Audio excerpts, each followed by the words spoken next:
So we have quorum. We can call this meeting to order. And I would like to recognize that collectively we are on the unceded territories of all the First Nations within our regional boundaries. Could I have someone move approval of the agenda? Moved by Director Demare, seconded by Director Crompton. Anyone opposed? Motion carries. And 4.1 is Ministerial Order M192. And Director Clark, did you want to read that for us?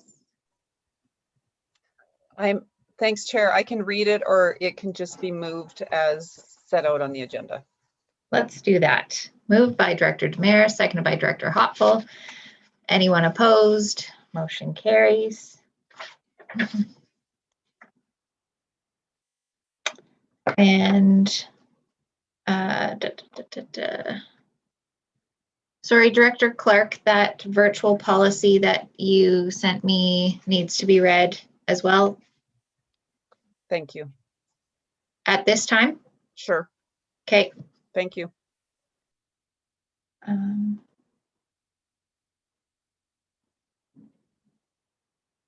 Okay, this meeting of the board is being held virtually with all meeting participants attending via electronic communications in order to adhere to the provincial health officer's orders respecting physical distancing requirements as a measure to prevent the transmission of COVID-19.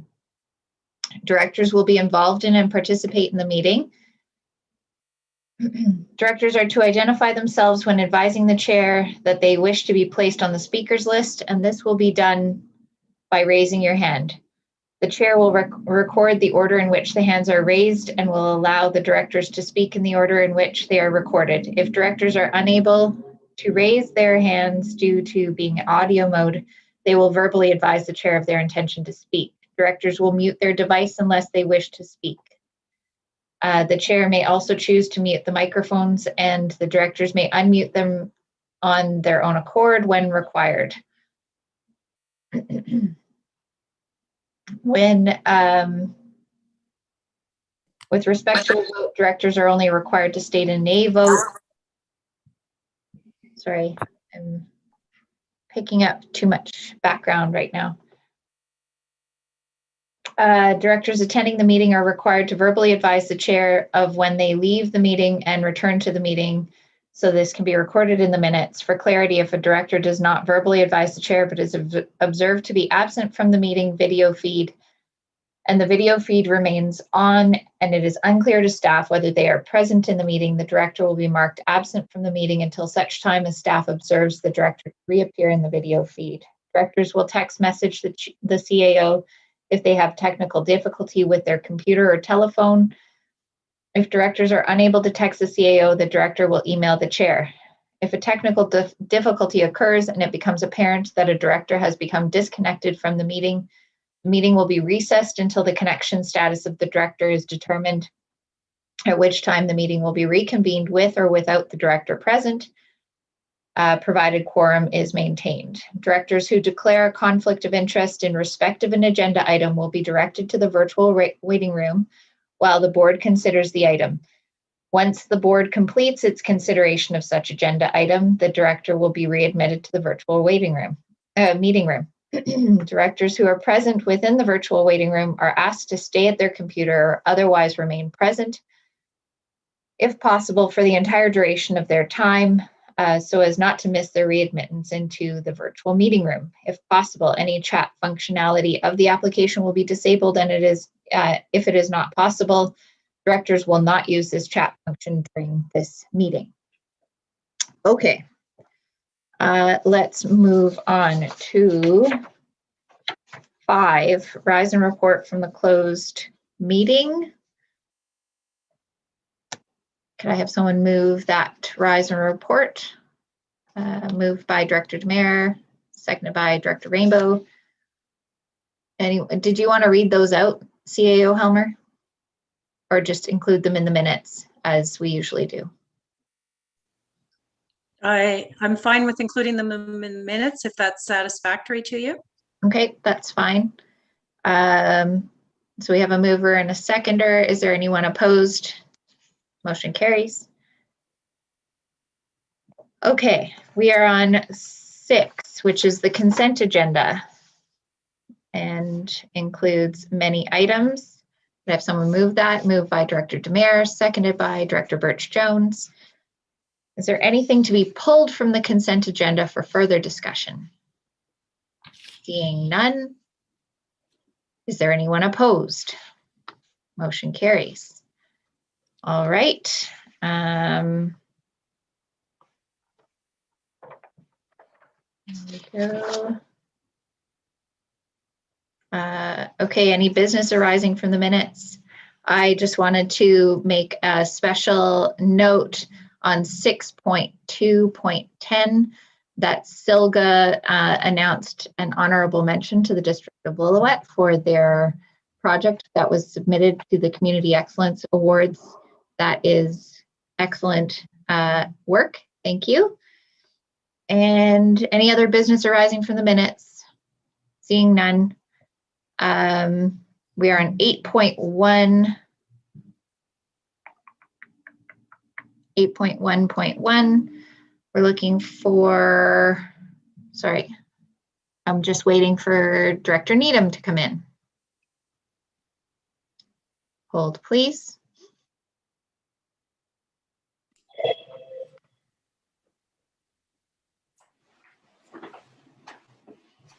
Good afternoon, Director Needham. Welcome.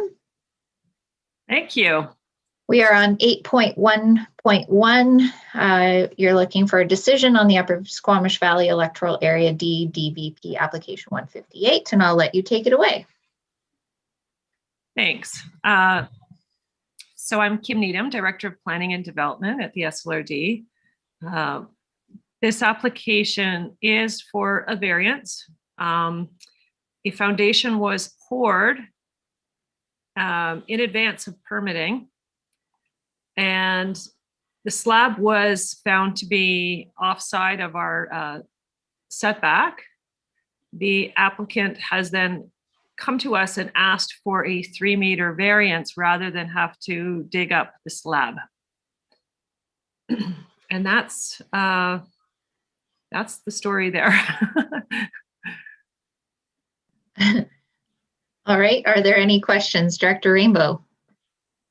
Yeah, I did question this with Kim earlier, the fact that they built the slab and now after the fact are applying for a variance.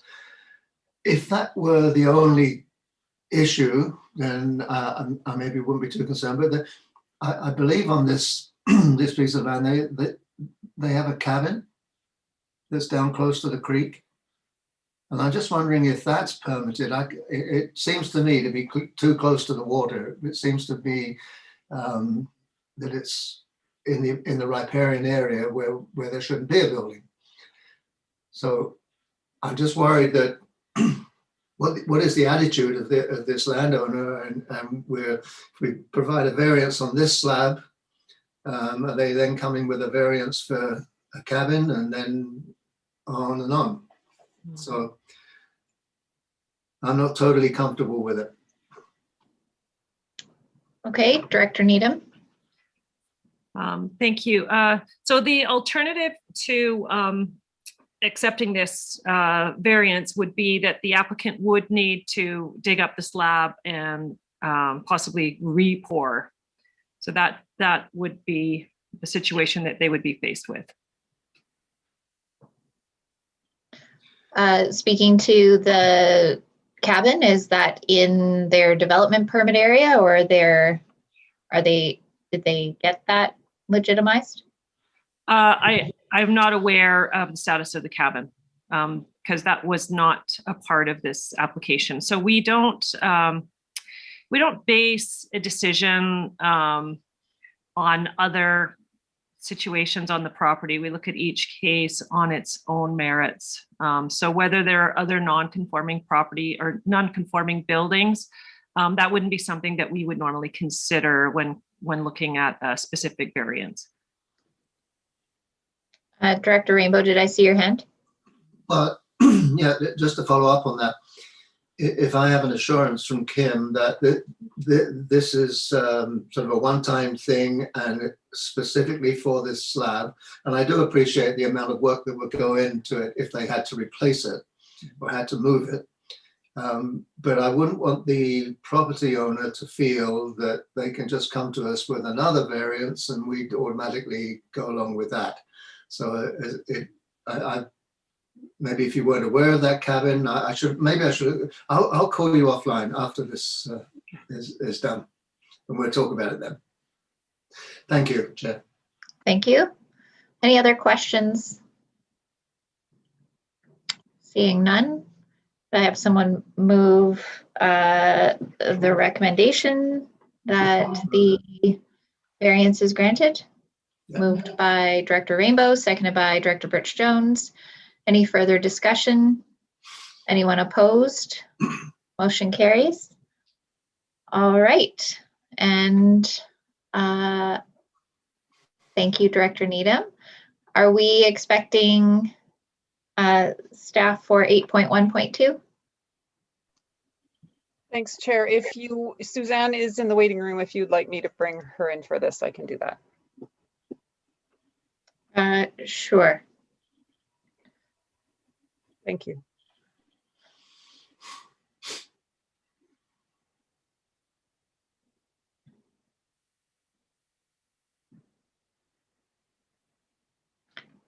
Good afternoon, Director LaFrance. Thank you for being here. We are on 8.1.2, and the recommendation as laid out is to approve the budgets as presented.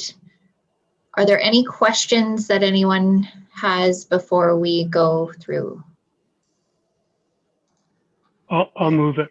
Moved by Director Demare, seconded by Director Birch Jones. Any further discussion? So no questions, no discussion, on we go. Anyone opposed? Comment. I have a Oh, comment. Please, yeah. Just that it's really nice that we get these presented in chunks and that we have the opportunity to ask Suzanne questions. So I feel really confident now about what we're passing. Thank you. Great, thank you. All right. Any other discussion? Okay, calling the question. Anyone opposed? Motion carries. Thank you very much. And thank you, Director LaFrance, for being here. Okay, we are moving on to 8.1.3, a director's report regarding the Furry Creek Beach and Park from Director Rainbow, that funding of up to $40,000 be approved for the provision of toilet facilities at the South Beach. And I will pass it over to Director Rainbow if you wish to make a statement. Nothing really to add to what I wrote. We've moved along a little bit since that report. The Furry Creek Community Association has applied to Ministry of Transport for a permit to place the toilets on their land, on their right of way. Just for your information, that it's termed on the map as a right of way, but it really doesn't exist. There's supposed to be a road from the highway down to the beach, and then it opens out at the beach to what presumably was planned as the parking lot. But it's covered with scrub trees and rocks and stuff like that. So it's never going to be used as a right of way. So the Modi seemed to, their initial response was it shouldn't be a problem to get that permit. So the Furry Creek Community Association will be applying for the permit and will be sort of basically administering the whole thing. Okay, does anyone have any questions? Director Stoner. Yeah, this all seems well and good to me. My only question was who becomes responsible for maintenance in the long term? It's placed, the right of way is on Fine Peace land. We've already spoken with them, and that they have agreed to, they first of all agreed to where the placement is because it's right next to the golf course. I think it's a good idea, and they will do the maintenance of it in terms of replenishing paper supplies and just cleaning it out. So that will be taken care of by them. And then do they also have an agreement to future replacement, or would that be revisited at a future date? We're looking at this as a relatively temporary installation at this site, because within, I'm told, because I haven't been sitting at the table when Fine Peace have come to the table, but within their plans is a sort of fully modern electrified flush toilet type of toilet facility down by the beach that is going to be available to the public. So when that comes online, which could be anything, I suppose, from 3 to 6 years or more, these toilets are designed, they sit above ground on a gravel bed, and they can be moved. Okay. And their life expectancy is probably 20 to 25 years. And so if they weren't needed at this site in 4 or 5 years' time, they could be moved somewhere else. So we've placed one, I say we did. We placed one at a pull-out parking lot next to a climbing facility north of Squamish. It's the sort of thing that could go at a trailhead and be really useful to people that are riding or hiking that trail. So they're designed with that in mind, that they can be, it would take some machinery to do it. It's not something that 2 or 3 guys in a wheelbarrow could do, but with a forklift and a low bed truck, they can be moved. Okay, great. Thank you. Director Birch-Jones, go ahead. Just following up on that, when we discussed this at the EAD, it was already agreed that if Area D has some extra secondhand toilets, that they can be put on a truck and brought right up to Area B. Thank you very much. All right, thank you. They will be placed somewhere where they are needed. There's a little bit of an issue shifting. If it's paid for out of Area D funds and is going to another area, there has to be some kind of, well, I just discovered that. I can't just give you things. You have to take my taxpayers into consideration and pay for it in some way. But that's negotiable. Okay. Director Demare, go ahead. I'm working on a project for 2 rest stops, one on Road 40 and one for the Hurley, which will include toilets. And I've got one question. That I've looked at the design with the belt and the pump action to move the belt. I'm just wondering, in -20, how it's going to work. I can't answer that. I'll contact you after for the Yeah. for the manufacturer, and I can ask that question. Yeah, if you want to see one working, if you're in Squamish, go to Smoke Bluffs Park, and they've got one there that's been there now for, I think, 4 years. So you could actually go and see that. No, 3 years. How? I see 5 years. Okay, and the other location would be at Mirren Lake, at the top of the hill before you go down into Britannia. There's one there as well. So if you're driving through this way and you want to check one out and see how they work, yeah, they're free of charge. Go and use one and Try it out. Yeah, try it out. Okay. Thank you. Could I have someone make the motion as laid out? Moved by Director Demare, seconded by Director Stoner. Anyone opposed? Motion carries. And enough of this potty talk, and let's move on. 8.1.4, another director's report from Area D for funding of $120,000 be allocated from the Area D Gas Tax Community Works Fund for Phase 2 of the playground at Britannia Beach. And I'm sure there are many children that would appreciate this. Any further comments from the area director on this? No, I think it's self-explanatory. I've talked to Angela about it, and we think that we'll actually get some cost savings by doing phase 1 and 2 at the same time. So this figure may be a little higher than we actually need. All right, thank you. We're managing the whole thing, so our staff are managing it, so we don't have to worry about the money being dealt with properly. Excellent. So I'll move that. Moved by Director Rainbow, seconded by Director Demare. Any further discussion? Anyone opposed? Motion carries. All right, we're on 8.1.5, request for funding for the Lillooet District Rescue Society for purchase of a building. Okay, anyone have any questions about this? Seeing none, would someone like to move that the funding be allocated? Moved by Director Birch-Jones, seconded by Director Hopful. Any further discussion? Anyone opposed? Motion carries. Great. 8.2, draft budgets. Could I have someone move 8.2.1, which is to approve our budgets, the PVIS budgets as presented?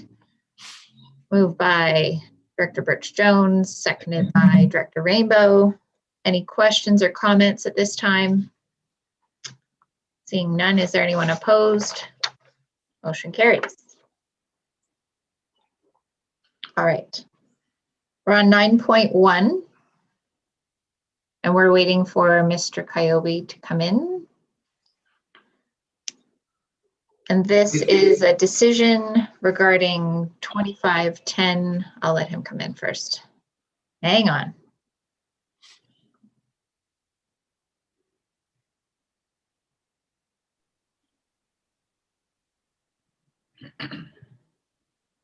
Good morning, or good afternoon, Mr. Kyobe. Welcome. Thank you for being here. We're on 9.1 regarding 2510 Summit Road in Area C. I'm David Kyobe, planner with SLRD. Excellent, thank you. Take it away.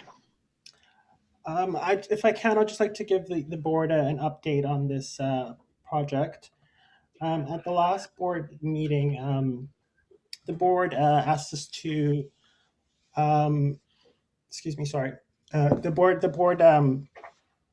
we present this application, which is a zoning amendment for a property at 250 Summit Road in Victoria, REC. It's currently zoned Rural 1, and the amendment is to facilitate subdivision into 2 lots to an RR residential zoning, which is a minimum parcel size of 1 hectare. After the board gave the first reading, we then referred this to our partner agencies, First Nations, and other interested stakeholders. We received some comments from Vancouver Coastal Health related to the proof of water. Because the RR1 residential zoning can allow for 2 serviceable buildings, Vancouver Coastal Health highlighted that they would prefer that each serviceable building has access to an independent source of water. The applicant had only provided a proof of 1 well on each of the sites. So Vancouver Coastal Health was a little bit concerned about that, because if 2 buildings are serviced from 1 source of water, they consider this to be a water system, and those are generally not recommended because they're not feasible to operate. So we relayed this information back to the applicant, and they provided us with an additional letter from their engineering team that did the first drilling of the well, and they confirmed that both sites could support 2 wells. We consulted with Vancouver Coastal Health and MOTI, and they agreed that they could handle the second source of water issue at the subdivision phase. Staff are confident in this approach, and therefore we're recommending that the board give this bylaw a second reading and waive the public hearing, because it is aligned with our Area C OCP guidelines. Thank you. I've just been notified that Director Mack is having a hard time connecting to the meeting. So I'll open to questions from anybody who's here, and maybe we will, I do want to allow him, because it's his area, to be present for the decision. Does anyone have any questions for Mr. Kyobe or Director Needham at this time? Or shall we pause? Director Clark, did you want to take a brief recess to help him get in? Thanks, Chair. I think I have a staff member calling him to try and help him at the moment.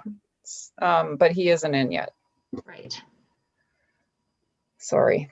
That's okay. Are there any questions? Director Richmond, go ahead. Are there any other neighbor comments that we should know about?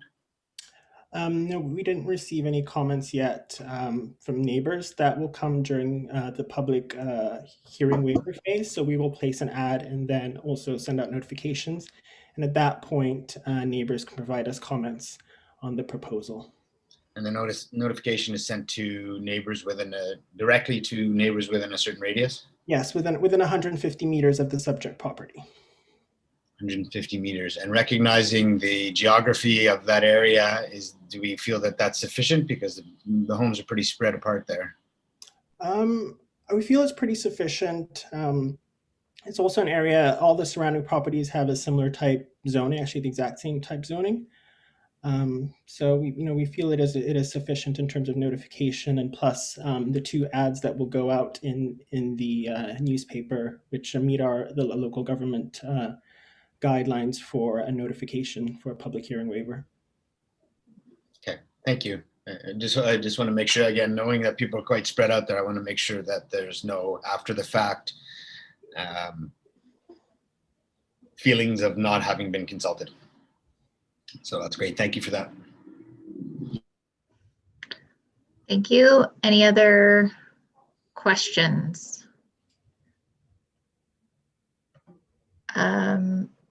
Okay, I don't want to rush through, but I don't want to. Can we defer it and come back to it? Yeah, does that work for you, Mr. Coyote, if we called you back? Yes. Okay. So then we would move along. I'm going to skip 9.2 and 9.3. I know they're not related, but might as well. Wait until Director Mack is back. We can move on to 9.4 because he's not involved in that discussion. Sorry, this throws everything off a little bit. Did we have a staff presentation on 9.4?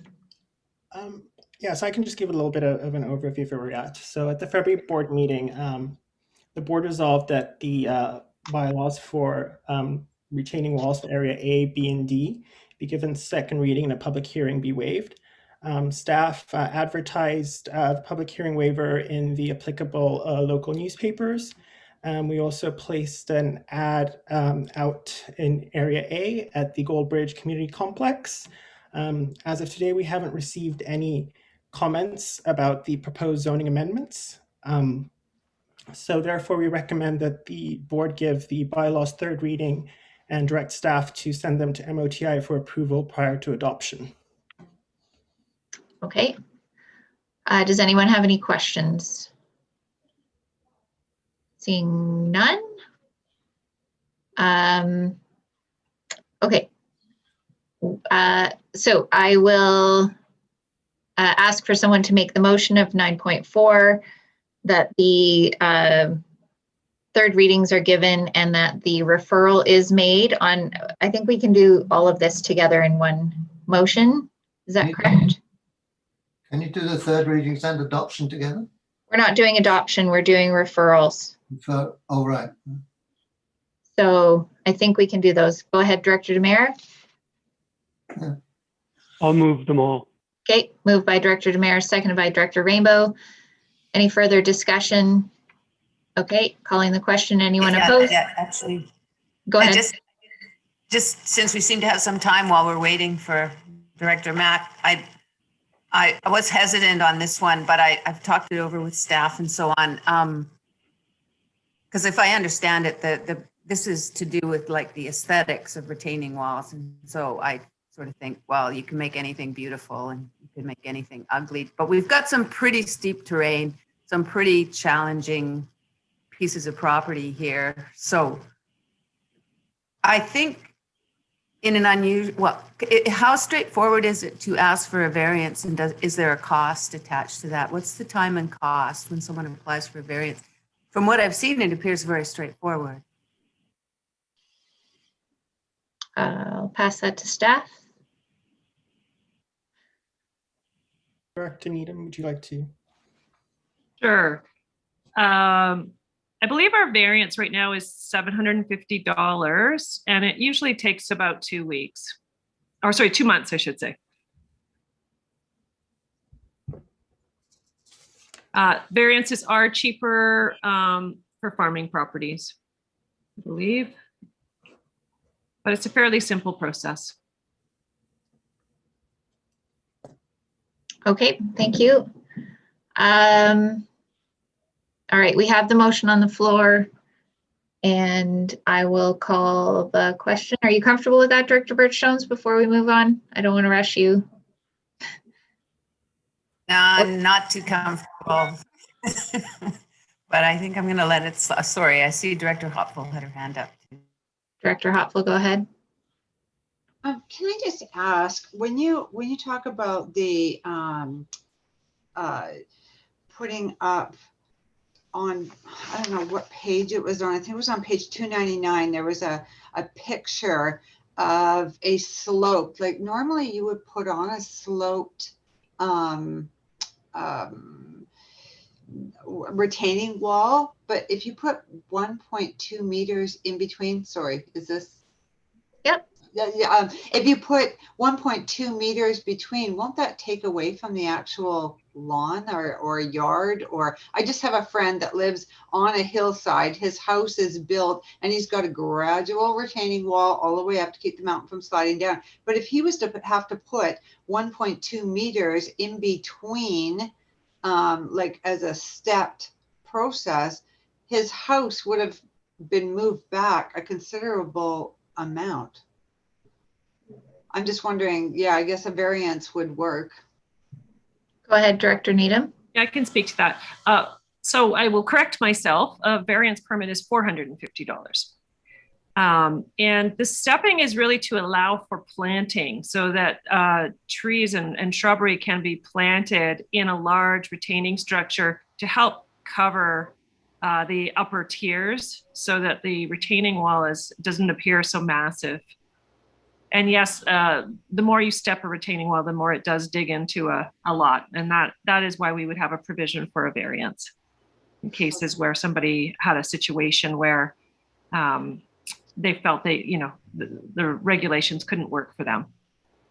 Okay, thank you. Yeah. Director Demare, go ahead.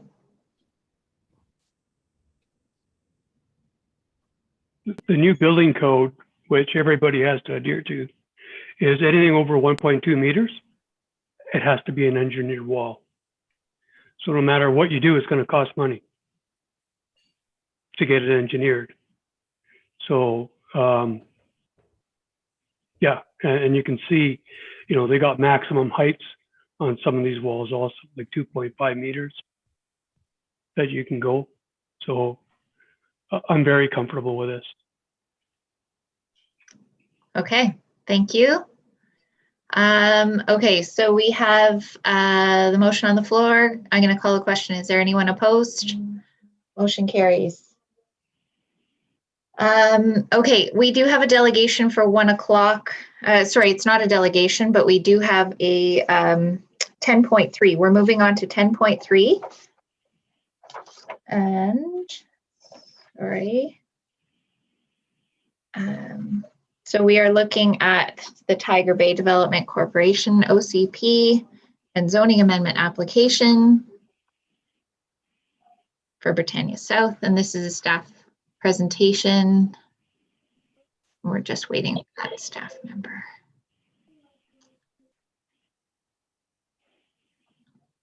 Excellent. Good afternoon, Mr. Vance. Welcome. Thank you for being here. Thank you to the chair and to the other board members. We have a brief presentation for you here this afternoon. We know we have a very busy agenda. So Kim, unless you had some opening remarks, I'll launch right into it. I guess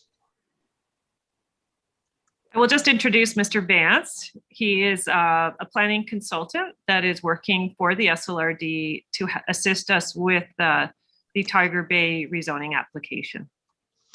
Okay, thank you, Kim. Now we'll see if this works better than the last time I tried the share screen. There we are. Is that presentation coming up on everybody's screen? No.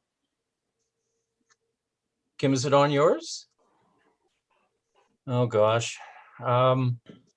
Apologize for this. We Try practiced pressing this. share screen under on Yeah. your bottom banner there. Well, no, I've lost everything. I don't want to delay the board. Kim, can you share it? This is going to not go well, I don't think, at my end. Absolutely. My apologies for that, board. It's okay.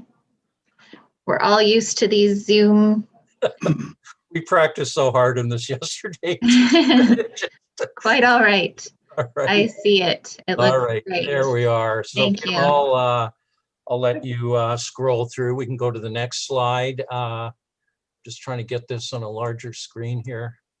I can't, my whole system is frozen, but the board will recall that we were last in front of you with this last November, and the board's resolutions at that time were to go away and address a number of issues, some of which have been raised by staff and others of which were raised by the board, and to work with the applicant and to report back. So that's where we are. So Kim, if you go to the next slide. All right, it's on mine. So is the residential up now? It's just, yeah, it's speaking about, yeah, sorry, residential. Okay, there we are. Yeah, all right, there it is. Technology, I'll tell you.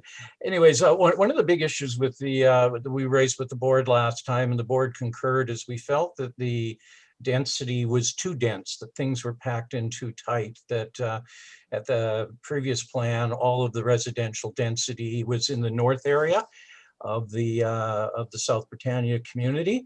And we felt that some of the density, residential density, should be moved to the south.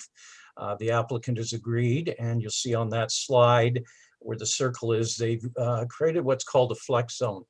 And they've taken 89 townhouse units that were in the northern part of the site, and they've moved them down to there.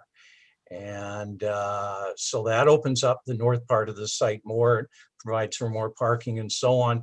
The reason they're calling it a flex zone is they would like the opportunity to either put in ultimately the 89 townhouse units, or alternatively some share of the tourist accommodation, the cabins and glamping spots that were otherwise proposed for that area. So we think that's a reasonable approach. They understand that if they decide not to do the 89 townhouse units there, those 89 townhouse units are not moving somewhere else on the site.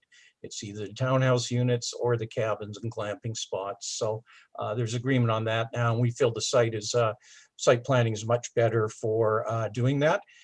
We can move on to the residential slide. Slowly, there it goes. Thanks, Kim. So all the townhouses now will accommodate either 3 or 4 parking stalls on site. The side-by-side will have the 2 garage plus 2 in the driveway. The tandem will have 2 in the garage and 1 in the driveway. So we believe we've alleviated the parking concern. The applicant has also agreed that they will get into a housing agreement prior to the first phase of residential development on the rental housing, which is the board will recall included 100 market rental units and 50 affordable units. Where we are right now is there's 2 options for delivery. The preferred option certainly is for all of the rental housing, both market and affordable, to be done in a single phase, probably in 1 or 2 buildings.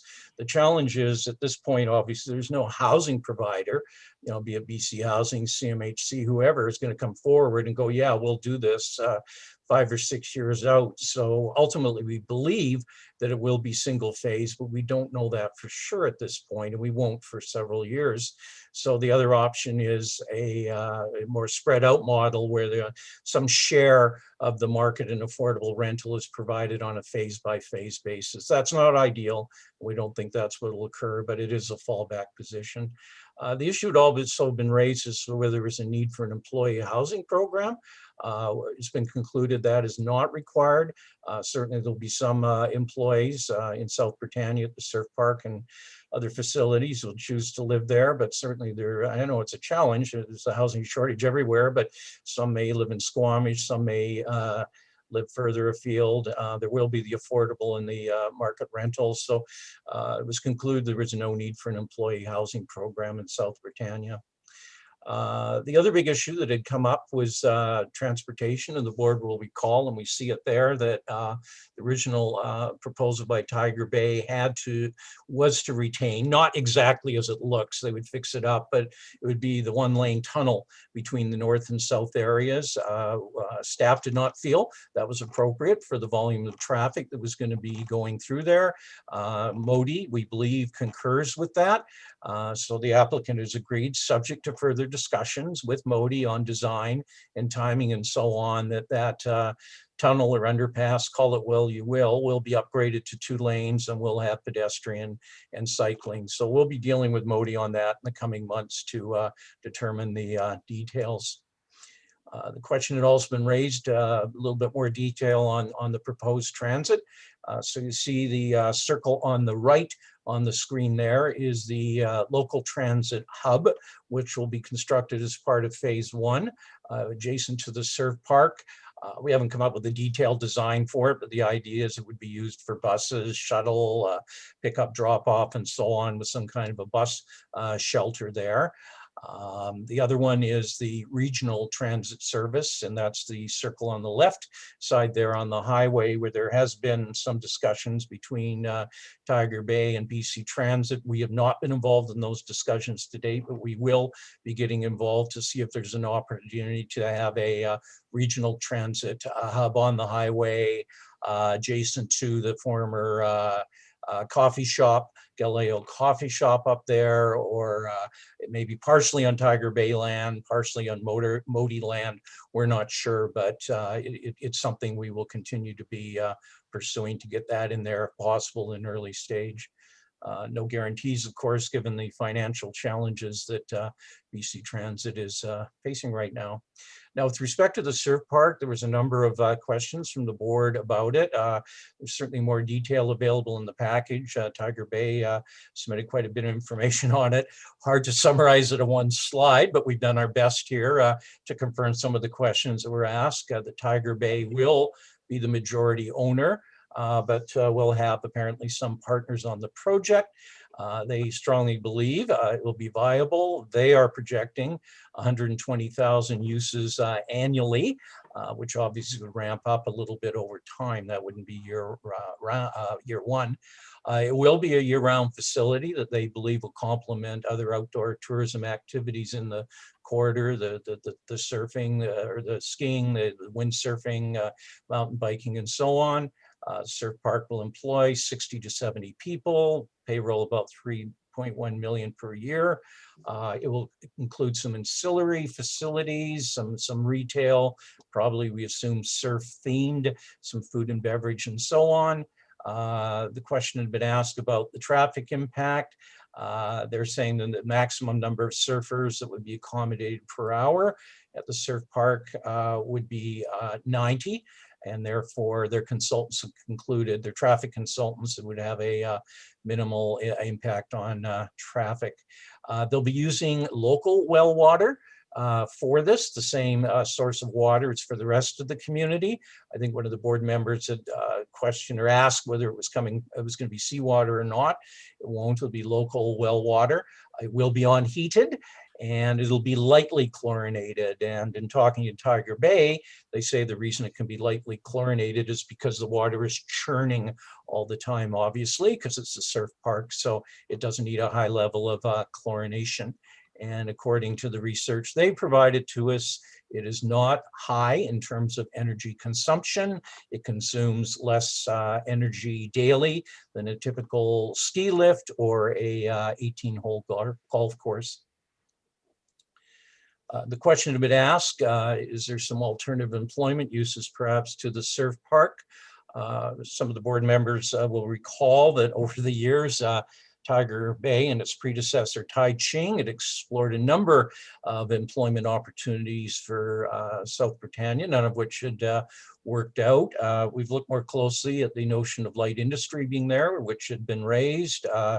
And both Tiger Bay and SLRD staff did look at a report that was done recently for the District of Squamish that concluded there is light industrial land in Squamish. And I think we all agree it's probably a better location for most light industry than down in South Britannia. If there was to be light industry in South Britannia, from a planning perspective, there would be concerns about land use conflicts, light industry in close proximity to residential, commercial, tourism, accommodation, et cetera. So the bottom line, certainly from Tiger Bay's perspective, is they believe the surf park is the best option for generating jobs and also spin-off economic benefits. A lot of numbers here. A very good point, I believe it was raised by the board last time. There's various types of commercial proposed for there. This just kind of summarizes what Tiger Bay's thinking is, but the issue had come up with respect, I think, largely to community commercial. Was there going to be enough of it provided there? And what Tiger Bay had been proposing is only about 8,600 square feet of community commercial. I mean, yeah, the food and beverage, all those other things are well and fine, but for the people living there, they need more than that. So 8,600 square feet, we feel is low, that there should be some flexibility if there's a greater demand over time than anticipated at this point. And in fact, Tiger Bay has come back, said, yeah, we do have space to significantly increase the community commercial component over time if there is that demand. So we can write that into the zoning. So there's some flexibility to provide more community commercial if required. Just clarifying the tourist accommodation, they're showing 3 hotels of various sizes, not very big, plus cabins and glamping. Those things all combined, 190 rooms maximum on the entire site. So perhaps they might make the hotel a little bigger, but that would have to be the expense then of putting in less cabins or glamping spots or whatever. But it's a minor point, but there is a cap on the amount of tourist accommodation. There's been some subsequent discussions with the school district regarding whether or not a school may be required at South Britannia. And of course, no one can say for sure at this point. The school district is saying they need a minimum of about 200 students to make an elementary school work. That does not just have to be from South Britannia. That could be from other parts of the corridor as well. So they're saying, yeah, it is possible an elementary school may eventually be needed, and they're prepared to consider a joint use site with the community center, which is shown on the little plan view off to the left there on the screen. So the school district says certainly they're very happy to enter into further discussions about this. If the bylaws are given first reading, they will then start to discuss it further. Board will also recall that the community center, Tiger Bay had been proposing to provide a shell only. They've now agreed that they will provide a fully finished 6,000 square foot community center. The programming details, we believe, can be determined closer to the date of construction for several reasons. Number one, we don't know if it'll be part of a school facility or standalone. Plus, we think it would be nice once there's some people actually living in South Britannia, because this community center would not be the first phase, that they would have an opportunity to input on exactly how the community center is programmed. The board had asked about parking for Umanati Bay, and staff had retained a consultant who had looked at a number of parks of various sizes in the corridor and had recommended that 35 parking stalls maximum would be appropriate for Umanati Bay, and the location of those parking stalls is shown in the top plan view there with a little circle around it. The SLRD would own that parking, which would allow it to maintain and manage it as it sees fit. So that parking would be very close to where we imagine the pedestrian overpass of the tracks would be. Subsequent work by Tiger Bay has concluded that they can provide about another 2.1 acres of park around South Britannia, an important addition, and it's in the lower corner there, circle around it. There's a clifftop restaurant, and they were thinking that the area around the clifftop restaurant would remain as part of the restaurant, i.e. in private ownership. They've now reconsidered that and said, no, we can provide a fair amount of that area as a public park. It's a beautiful view from up there, and so we think it's a positive addition to the park in the area. So there's now about 21 acres of park proposed for South Britannia. That's including Umanati Bay, of course, which is a big part of it, but it's in addition to the riparian and natural areas. Something else that we're all keen on is seeing a proper pedestrian cycling connection between South and North Britannia to connect the two communities. So Tiger Bay's been working with Modi on a multi-use trail connection to North Britannia. It would have to run partially on Modi right-of-way, and we're thinking that trail would probably be sitting on top of the sewer line that has to run up to North Britannia. So further work to be done on that, but we're hopeful that that can be put in place at an early stage. The question been raised about complete community, and Tiger Bay had provided quite a comprehensive response, just in summary form. They believe it's a complete community from a perspective of providing a mix of living, employment, shopping, and recreational opportunities, maybe an elementary school, that combined with the existing and planned commercial services in North Britannia. It'll reduce the need for outside travel by residents, but we still recognize that there'll be a significant amount of travel from the community to other communities, certainly probably up to Squamish in particular for shopping and other purposes. Then sustainability features, again, this is a submission by Tiger Bay, but significant environmental upgrades to the former gravel pit, compact community, reducing automobile use by residents, opportunities for social interaction through the park space, the community center, and so on, significant employment creation from the surf park, the tourist accommodation, and the other commercial. And they estimate the potential for another 50 to 100 jobs in home-based businesses, possibly in South Britannia. This is just a catch-all slide. Some other points that have been raised. Fire services, a very important topic right now to the regional district, and Tiger Bay is committed to making a contribution. The details to be determined, and that's something where there's discussions taking place in the next little while, and so we don't know what that contribution looks like or how it rolls out, but we need to determine that fairly quickly. And that's being worked on with the fire service consultants that the SLRD has been using. Flood protection, the plans assume a sea level rise of about 1 meter by 2100, and that's accounted for in the plan, and that's been reviewed by the regional district's consulting engineers, and they confirm that that's appropriate to deal with the sea level rise. Tiger Bay on the energy side has now confirmed they will not connect to natural gas, and that the primary source will be electric power. And finally, staff have confirmed that the regional growth strategy, this plan conforms with it. So the next steps, the staff have provided some recommended resolutions.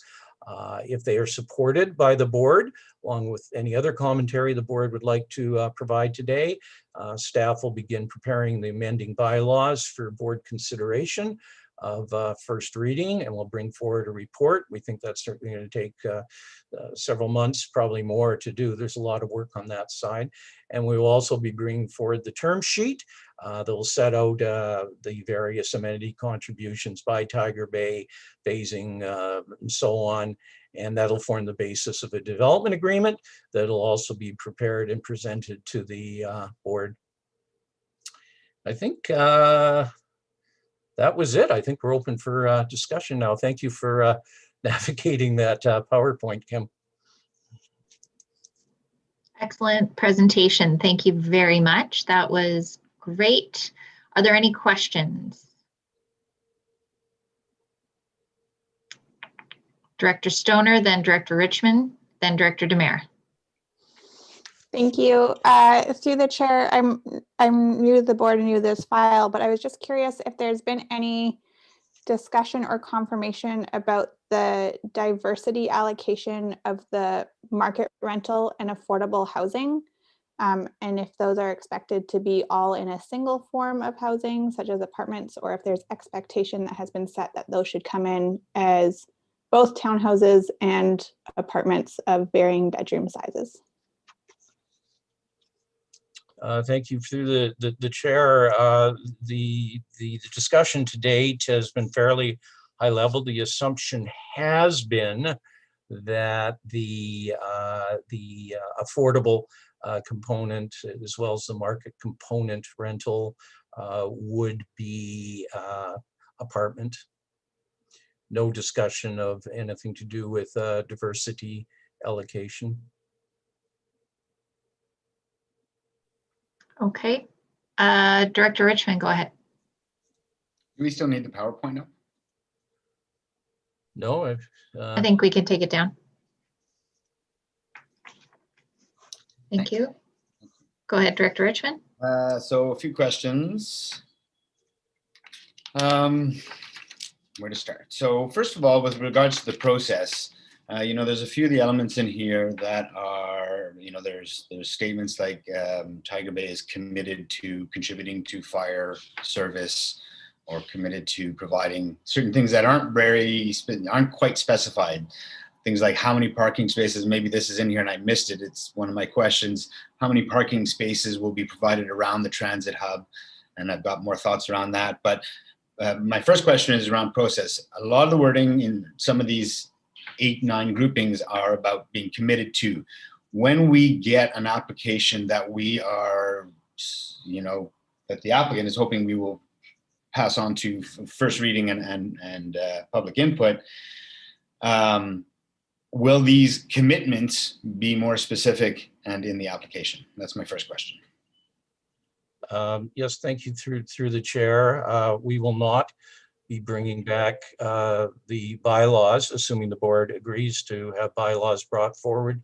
They will not be brought forward for consideration until Tiger Bay's commitments are clearly spelled out. They'll be part of the neighborhood plan, the zoning, and the term sheet. Okay, so when we see that application, we'll have much more detail on that. And in the meantime, is there more detail around the transit hub in terms of parking and other facilities? In my mind, a transit hub includes things like bike lockups, maybe EV charges, sufficient parking if we want it to be useful, especially if we're going to entertain shuttles in that area. So just looking on the big overlay, it doesn't seem like there's that kind of space allowed for. Is it in there and I'm not seeing it? Is staff comfortable with what's being allocated for that? An excellent point through the chair. No, we need to get more details. They provided some images of what this transit hub might look like, but there has not been a detailed plan submitted yet. So that certainly needs to be done as part of the work upcoming. Thanks. A couple more quick questions if I could, Chair? Again, it's sort of a commitment or a statement that there is room for more commercial growth, for whatever that is, offices, grocery store, that sort of thing. Again, am I missing it, or where exactly is that allowance being made for more commercial growth? Through the chair, it's where the existing or the commercial is currently planned. They're saying they have room to put more in there. So that's part of what we need to look at in detail as part of the zoning and the neighborhood plan. Is we said, look, if you're going to put more commercial in there, community commercial, it needs to be ground level. It can't be second level. And so you have to demonstrate exactly how you can spread this out over time. Okay. I think I'm almost done with questions. And again, a question for staff, just trying to sort out which of these are questions or statements. With regards to the road, so there's been, by moving those 89 units, potentially moving those 89 if they don't become tourist accommodation, but by moving them out of that area, it's allowing for a little more parking. So you know, it's suggesting 2 within a garage, although I think most of us know how often garages get used for parking, and then 1 or 2 more spaces for the townhouse. So it's supposedly created a little bit more space for that, or not supposedly, it's created a little bit more space for that.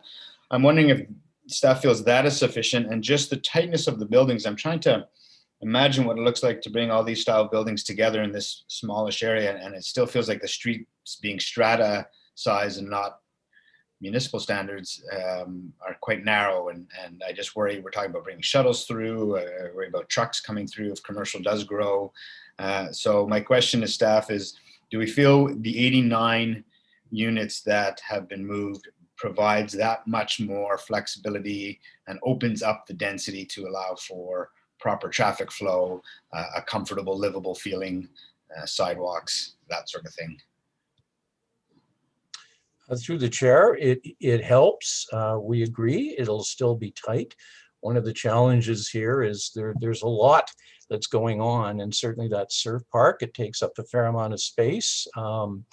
There's the park, there's the riparian areas and so on, and trying to fit it all in there is a challenge. I mean, we could look at moving more of the residential to the south area. There are some challenges there. There are riparian areas through there and so on that make it, and some grade issues that make it challenging to get a lot more residential down into the south area.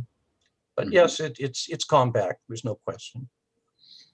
Okay, I will save the rest for comments. Thank you very much.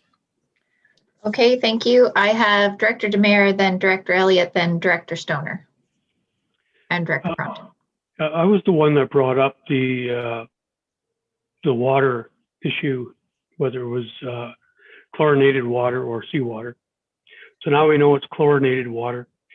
And in the package, they talked about a maintenance program, and I read through it and I couldn't find it. So the question is, when they actually have to drain that to do maintenance, whether it's on the liner or whatever it is, where's all that water going to go? Through the chair, and that was a question. Fortunately, I asked of Tiger Bay yesterday, so I have a high-level answer to that. That there's an area, a small pond area that will be located adjacent to the surf park that will allow the water to be slowly drained out into that, allow it to fully dechlorinate, which they say doesn't take that much time because there isn't much chlorination to begin with. Then that water dechlorinated can go into the wetland area, and they can continue to drain the surf park slowly over some period of time, bit by bit, down to no water in it. They say that they're expecting they would only do that kind of procedure or maintenance probably once, perhaps twice a year.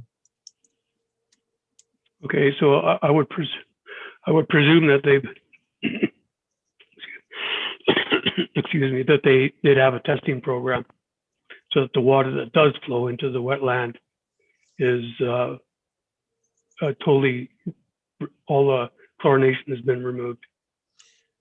Through the chair, yes, that's what they're telling us that they have, because I think we all share the same concern when we hear about water being dechlorinated and then put into a wetland.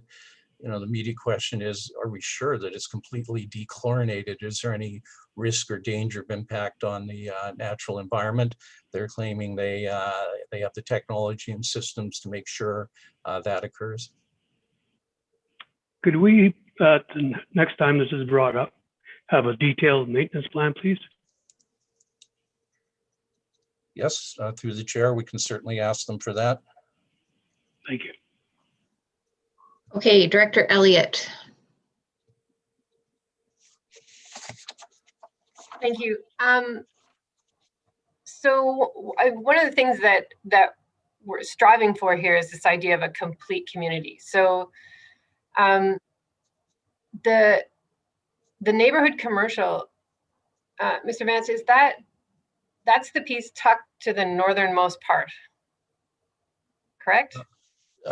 Through the chair, yes, that's where part of it will be. There's also, I don't have the map in front of me, there's also a little bit more towards the center of the site, so it's broken out. I'm just trying to tell from the colors which part is neighborhood commercial. Through the chair, I don't think we're going to see on those colors that are on there right now the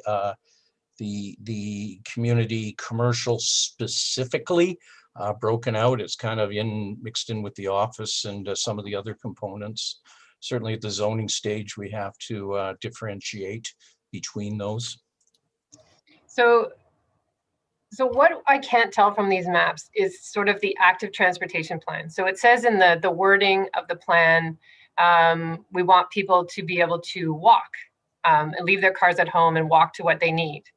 But I can't tell where they would walk from. Like, you can't see where there's maybe mid development sort of cut throughs. Like, I'm trying to think how an 8-year-old gets from the development section closest to the highway over to a store that is on the other side of the development. And it's not obvious about how this is a walkable neighborhood to me. Like, I don't see it yet. And maybe there's another picture or another map that shows all the active transportation and pedestrian routes. But right now, all I see is just that big loop road. But yeah, so I don't know if staff have seen an active transportation plan. Through the chair, what is in the package is admittedly a fairly high level. There's been over time some more detailed plans that have been discussed with them, where it starts to show the finer grain. It starts to show where the trails are paved or more natural are running through the community. But in the high level plan, certainly has been presented. No, you're not going to see that level of detail, but it's something that I think we all agree is important, that there be the appropriate trail network in there so people can move between the community as freely as possible. Yeah, so if that flex housing goes onto the other side of the highway, like, how does a child from there get to the school? And so I think if we're moving this forward, then we need that level of detail to support the idea that this is a complete community. Sorry, I think there's a street sweeper going behind me. My other question is around just, we talk about potentially a school community center sharing space. Is that all to happen within the 557 square meters, or would the school be in addition to what is being set aside for the community center? Through the chair, it would be in addition, although something certainly that needs to be explored is if we, depending on the model that's used for the school, if there can be some sharing of the space, weekends, evenings, and so on. Maybe there isn't a 6,000 square foot community center required. Maybe it could be somewhat smaller because there may be facilities that the school can provide. So on its own, we need 6,000 square feet, but if it's part of a community school, then perhaps it could be less than that. Okay, but I just wanted to make sure that we were keeping the amount that was for the community center. And then as the concept of a school develops, we can share that space or expand that space on that site. Through the chair, yes, exactly. The notion isn't you either get a school or you get a community center. It's one or the other. There'll certainly be a community center there if there's a school on top of it. Again, is there some opportunity for some sharing of space and programming such that it isn't 6,000 square feet, it's 5,000 or 4,000. Again, this needs to be discussed with the school district. Okay, and then on the commercial space, and you've talked about that it might be a little bit skinny with the 8,000 square feet. If we look at just the size of a daycare with a infant toddler program and a 3 to 5 year cohort, that's probably 3,000 square feet-ish. And so we can't build a community without a childcare facility. And so even if, like, just practically breaking down that those numbers, that doesn't make sense to me. And I wonder if daycare needs to be just a different use and moved out of this idea of neighborhood commercial, and there just needs to be a daycare. And we set aside the right spot for that to happen. And then I think my final piece is there's a few references to Squamish in here, and I just want to clarify for the board that they talk about our employment model work and around the need for not incorporating a different type of employment space. But there's the paragraph missing after that, which reads, current constraints on light industrial suggests that the true demand may in fact be higher than represented in the inventory and model. Historic low Metro Vancouver vacancy is likely generating unmet potential demand. And when I talk to our staff, that hypothesis is proving true here. And so I think that if they're going to use some of our documents as models, then SLRD staff need to have a discussion with our staff who are working on those employment models and wages and that sort of thing, so that you hear it from our staff's perspective. So I think one of the issues the board raised last time was around workforce housing, and we're being told we don't need workforce housing. But if you look at the stats for the type of jobs that are there, the average wage is sitting somewhere around $17.50 an hour. So whereas the average hourly wage in Squamish is closer to 25, because we're trying to match higher wage jobs with the cost of living. The other piece that concerns me is the reference to jobs, the workforce coming from Squamish. But to give the board a sense that like retail salesperson was the top posted occupation in Squamish between last January and this January, with 196 job postings. They had a meeting posting duration of 30 days. And were often posted on 4 different platforms. So we're having trouble in Squamish finding people to fill retail and hospitality types of jobs. And so the median posting for like restaurant and service managers positions in Squamish is 69 days. So that's even harder than retail. And so this idea that there's this workforce up the road that they can draw from, to me, it's not there. And I think that our staff have to sort of do a sanity check with the staff in Squamish that are working on our employment and space models. It just needs to be tested, because I still think there should be a workforce plan and a supporting study, because the people that will fill all of this space at the commercial space at the surf park or commercial retail, they can't afford to live in that neighborhood. So without an amazing transit plan and a workforce housing plan, I don't see how we're setting ourselves up for success. And I can't say we've solved the problem in Squamish. We have trouble providing enough affordable housing for our workforce, but I think this is potentially compounding that issue, not making it better. So I just wanted to make sure that SRD staff understood that there's a bigger conversation that needs to happen around that.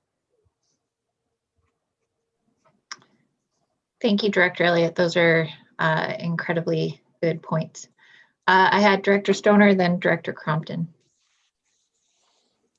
Thank you. I was going to ask a little bit about the employee housing piece. And to me, the responses from the proponent seemed like they were trying to reference some form of study. Like they just mentioned that there's a range of income levels, but they don't actually provide any sort of background to that.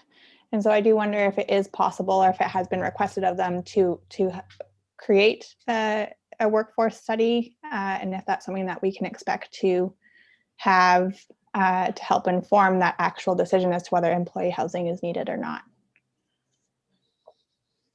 Through the chair, there's been no discussion with the proponent today of a workforce study. I believe in the submission, the package, the report that went to the board in November, and it was buried in the back, so it wasn't obvious. They had done some analysis of the number of employees by type and estimated wage levels, but we can go back and revisit that and perhaps get them to expand on it as need be.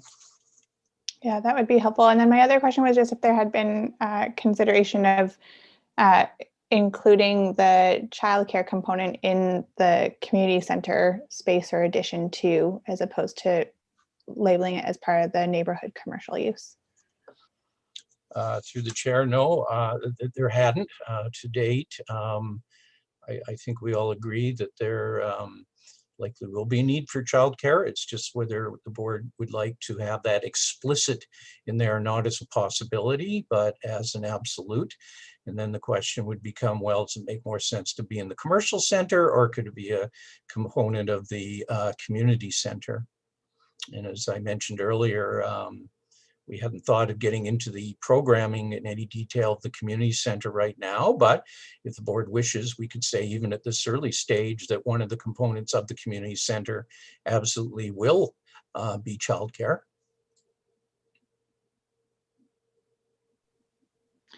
Okay, thank you. And then we have Director Crompton.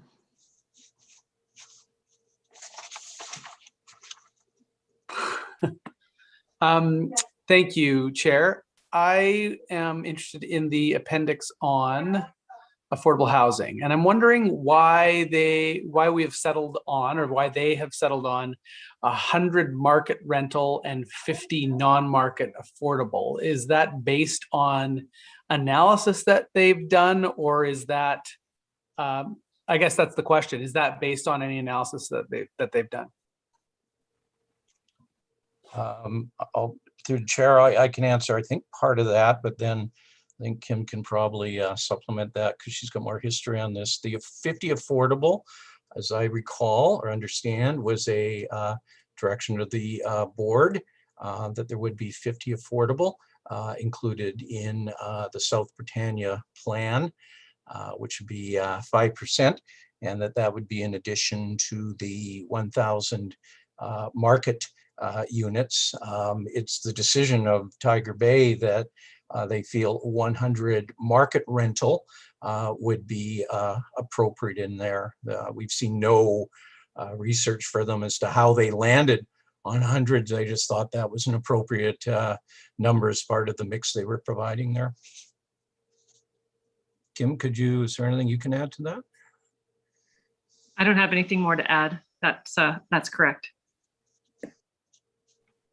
Great, thank you. And the market rental, that is completely, would that first of all use the rental zoning that we now have access to? And secondarily, would it have any resident occupancy requirement, or could it be rented and used as a second home? Through the chair, I have no answer to that. I'm not aware of the rental zoning that the regional district has brought in. Again, I don't know if there's anything you can add at this point, or certainly we can write in to the zoning conditions around the use of the market rental. Through the chair, I think Director Crompton might be referring to the new rental zoning powers through the Local Government Act, and we certainly could utilize that as part of the zoning going forward. And we could also include occupancy restrictions. However, that is not something that the applicant put forward. Okay, thank you, Chair. I will save the rest of mine for comments. Okay, thank you. Are there any other questions? Okay, seeing no more questions for staff, who would like to make the motion of the 4 VATs that we move this forward? Moved by Director Rainbow, seconded by Director Demare. Let's open it for discussion. I had Director Richmond, then Director Crompton, and I'm sure there are others, but that's my speakers list at this time. So I'm just going, I didn't know we were going to put the motion down right away, so I'm just going back to the motion here, and I'll go through my comments. But I mean, in general, you know, I think the applicant is doing a good job responding to what we brought up at committee of the whole. I mean, from the very beginning, we asked for employment on site. They came back with a surf park, which I'm still wrapping my head around as a concept, but you know, one of my concerns was the environmental side of it, the fit, the viability, but I'm slowly wrapping my head around the concept of the actual surf park. But I have questions or concerns and details that I would like to see brought forward with the application, so that we don't bring an application forward and then send them back again. So if we're going to entertain an application, I'd like to go through a few things. I'd like to see more explicit detail around some of the things that have been already mentioned. So transit, again, what are the amount of parking spots? Again, a hub to me includes EV chargers, bike lockups, that sort of thing. The level of detail, how that's connected to the rest of the community by footpath.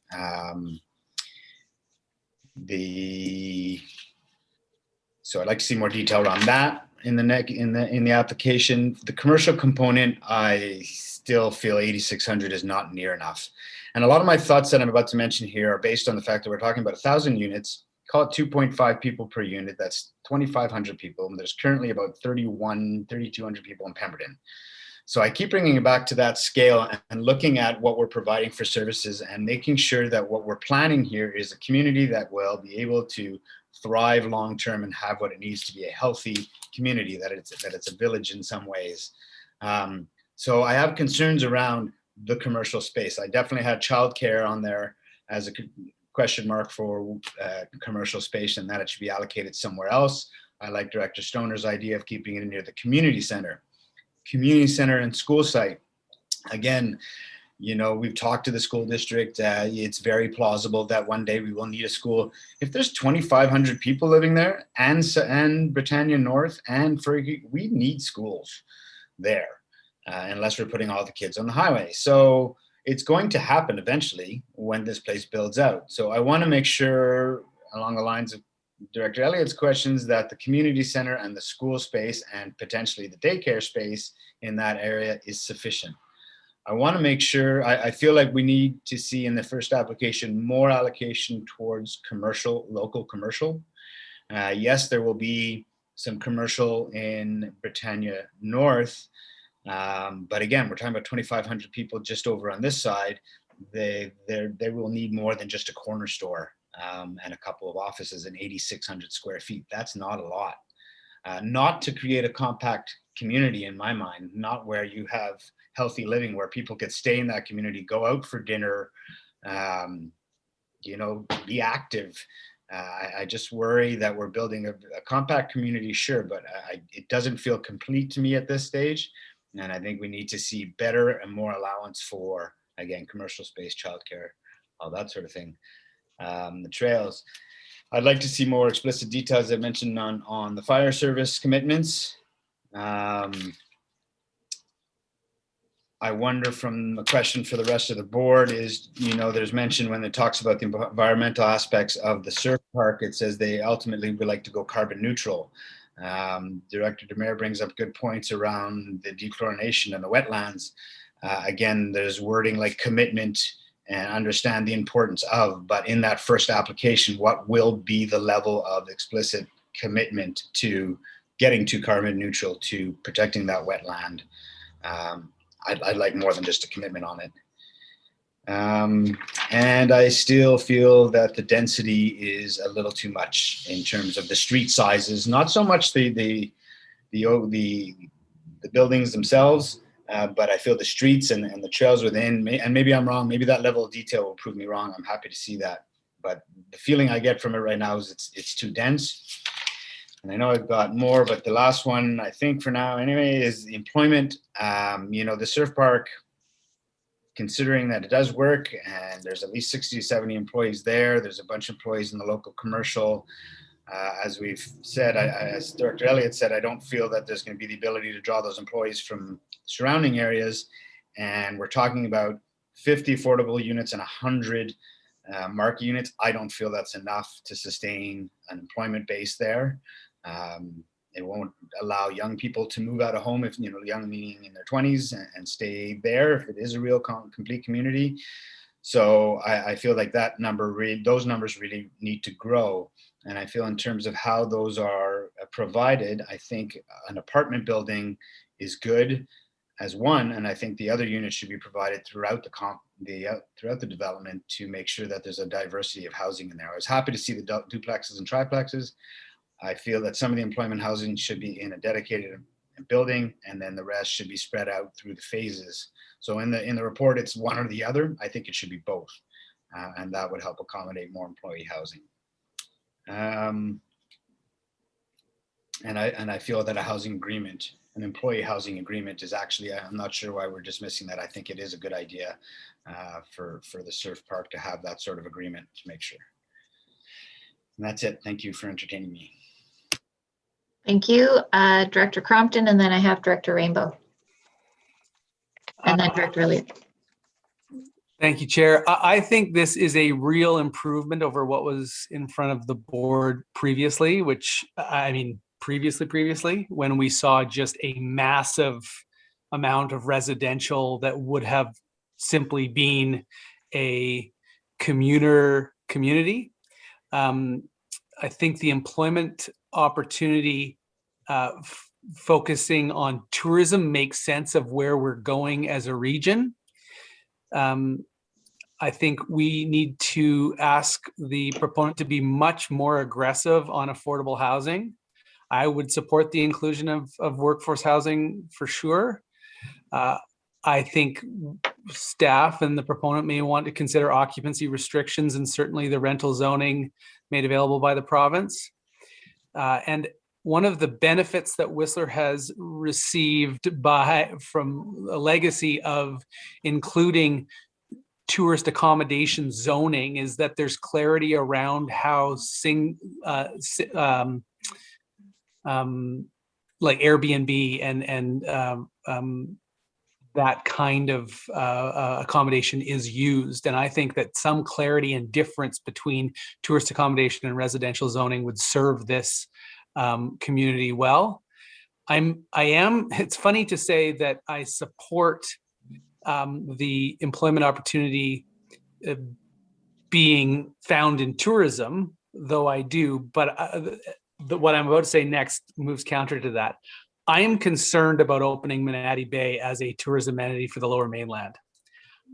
I think we are going to see real challenges moving forward on how we deal with the amount of interest that there will be in Umanati Bay, and managing it well will be critical to the enjoyment of the residents. And so maybe there's a management component around Umanati Bay.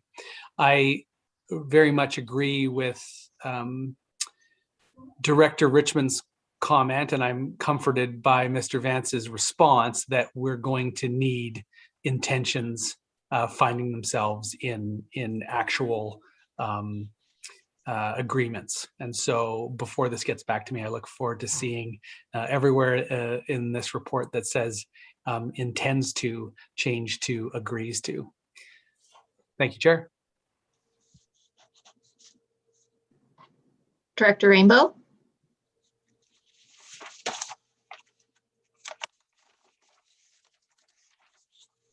Tony, you're still muted. Got it. Thank you. Sorry about that. I recall, as Director Crompton just said, the time when this first came to us, where it was nothing more than a huge dormitory. There were no jobs. There was no planning for any kind of future, and we sent them away and said, here are some things that we want to see if you're going to bring it back to us. And I think they've covered off in a sort of a grand scale what we wanted. Now, yes, there are details to be worked out. How wide is the road going to be? What exactly is the density? And I think there are some things that we need to consider. First of all, let me just say something about the surf park. When I first heard that idea, I was in Britannia Beach and I was with some other residents there, and people thought it was a joke. How on earth could how's that going to work here? But I've done a 180 turn on that. I've talked to a lot of people, and I've been amazed at the number of people in Squamish, for example, who say, hey, that's a lot cheaper for us to go there than it is to spend the weekend going to Tofino. And they talk to me about the number of people that take holidays in Hawaii or down in California so that they can surf. And I see this now as a really good tourism opportunity in the Sea to Sky that complements a lot of the other things that are there. It will satisfy a group of people that maybe not left out at the moment, but certainly don't have this kind of an opportunity. And of interest that some of you may not know is a group in Squamish are interested in building a surf park in Squamish. And they have publicly stated that they think it's a very viable option, a very good addition to the tourism inventory. Although they have also publicly stated that there's only room for one of these things in the Sea to Sky. So if there's only going to be one, I would vote for the one in Britannia. I think with regard to sustainability and water usage and so on, one of my concerns was good grief, how much water is that going to use? And once the thing is full, it uses less water. Well, you could have 3 golf courses for the amount of water that is used on the surf park. It's quite efficient in terms of the amount of water it uses. With regard to housing, there's a balance there as well. We say, well, this is too dense.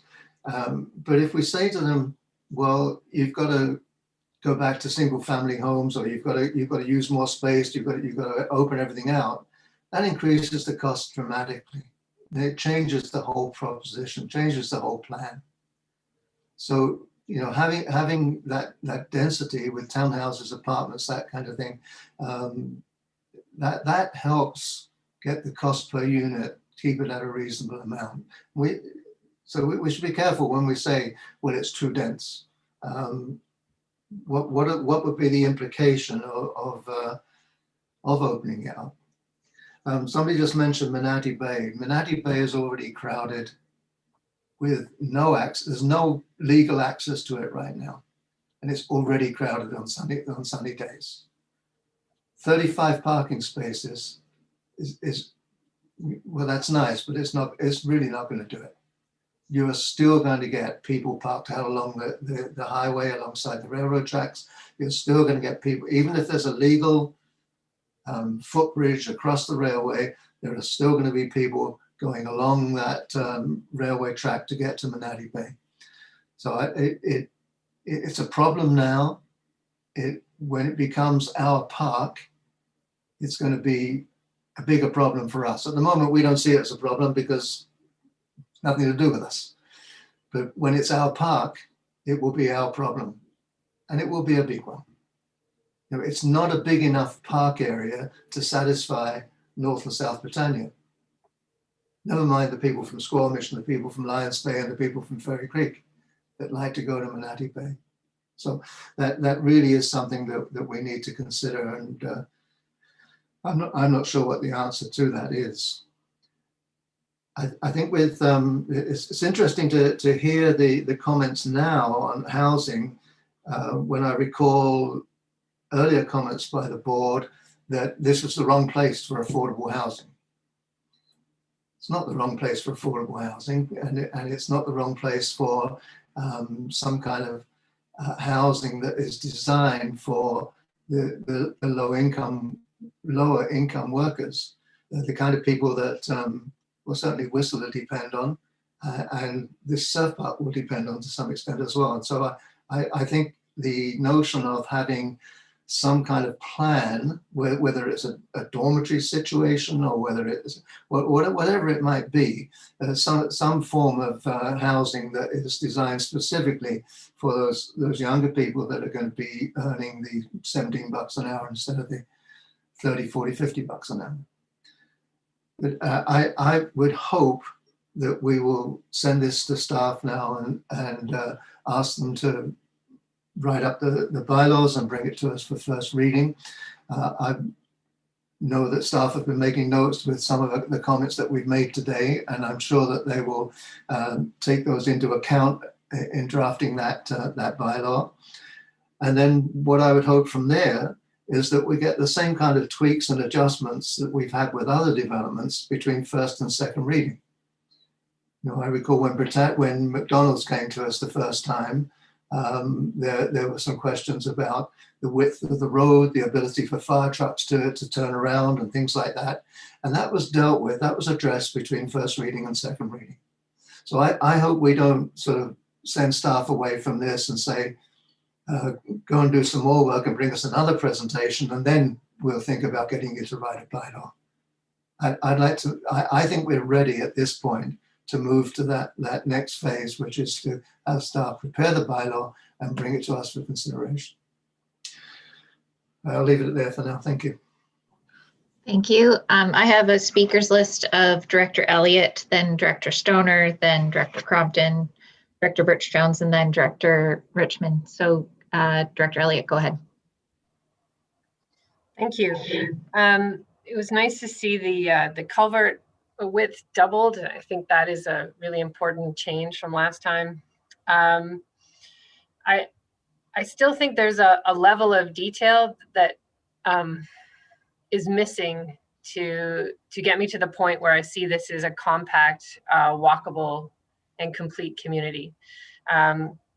So I do think that this shouldn't come back for readings unless there's a workforce plan with a supported study. And so I went back to the November report. I couldn't find anything about salaries, but the low is 393 employees or jobs, and the high is 608. And that's a tremendous amount of jobs. And I don't know where they're coming from. So I think that we should at least understand what the workforce housing need would be based on the salaries that these folks would be earning, and where are they coming from, and where are they going to live. So I think that's a big outstanding question still. I think about how someone who's living in the Flex area gets to North Britannia without their car. And I can't see that layer of walkability or bikeability or permeability to do that safely yet. And I said this earlier, maybe we're just missing that level of plan, and this all fits and it looks beautiful, but I don't know, and it would be difficult to give first reading without that. I know we're tinkering with transit and this idea, but Squamish has no short-term plans or long-term plans to service Britannia Beach with its internal system, and we don't have a regional system yet. And so I think we have to make a good decision now about where the regional system would stop going northbound and where it stops going southbound, because it's got to be an express. It can't come off the road and do a whole bunch of turns and then try and get back on the highway. People will use it if it has a stop, and then it goes. So I think that has to be really, really carefully thought through. And also because the plan right now references, well, this is a complete community, but people will still need to go to the shops in Squamish. Well, I'd like them to get to the shops in Squamish on a bus. And so they need to be able to walk to a bus that will eventually get them to Squamish. So we need to think that through. And also employees might be coming from Squamish. So, you know, we have an agreement with the gondola that their employees are taking the bus and they contribute to our transit system. So that they're not all getting in their cars and going there. So how do employees get from Squamish to this area? So the whole transit concept has to be pretty solid. Childcare should be a separate use and taken out of the commercial area. I know other directors have said that. And It should be a decent size. I saw in the report that the developer is open to more flexible housing forms, and I think that that is great. Like duplexes, triplexes, live workspaces. I think the variety will actually make this area better and appeal to a broader demographic. I still think there is room for a light industrial type of use here. And what we're seeing with our creative folks is that, you know, young people are looking for space to create whatever they're creating, whether it's kombucha or beer or you know, live edge furniture. They might want to live above that. They might want to be able to manufacture and then have retail sales in the same area. And so just some broader thinking about workspaces and how they're being used, so that we don't deny those small craft makers space in Britannia Beach, just because they might make a little bit of noise. Surely we can fit that in somewhere close to a big wave pool. There's letters of support from the surf associations and how this would be used for competitions and all that sort of thing, and training and a national training area, which is great. But there's no reference in the plan to where athletes would stay while they're there, if they're training with the national team. Like, where's their housing and where do they do their other performance training? You know, is there a weight room for them and that sort of thing? So I don't know whether that comes at a future stage, but there didn't seem to be room that if Surf Canada put a national training center here, how is that all getting incorporated? So great that they support the idea, but then what? I'm still unsure about when we decide all the fire service pieces. So that feels scary to me, to be going forward with readings without really knowing that. And then we talk about not connecting to fossil fuels, but I might have missed this. There's no reference to what step code level we're building to. And if we build the homes as they are today and they're not really well finished and not at a higher step code, people are going to have really high electricity bills because their homes are not efficient. So you need to match electrically heated homes with very efficient and well-built homes. And so there's a bit of a disconnect for me, and certainly would increase people's operating costs if we don't get that balance right. So, you know, I hear the need to get us to first reading. And also I feel by first reading, we shouldn't be grappling with some of the big things yet. You know, still, I still feel like we're grappling with some big things that need to be a little bit more sure before we get to first reading. I don't feel like first reading should take us 2 hours. First reading should be like, yeah, we've ticked the boxes, here we go. And that's not where I feel we're at yet. So I think I wouldn't support this motion because it says to bring it back for first reading, if I'm correct. But I'll go back and check that. But I'm not quite there yet, personally. Okay, thank you. I have Director Stoner next. Thank you. Through the chair, I will try to keep my comments short as they will be repetitive to what many of the other directors have said. Generally, I don't feel comfortable trying to move this forward to first reading. Even just reading the staff report and the submission from the proponent, I walked away with far too many questions about, well, how are those things actually going to happen? And to me, that includes still the fire service component, the active transportation plan, this concept around childcare, in the employment study, relevant employee housing, and the affordable housing mix that's anticipated.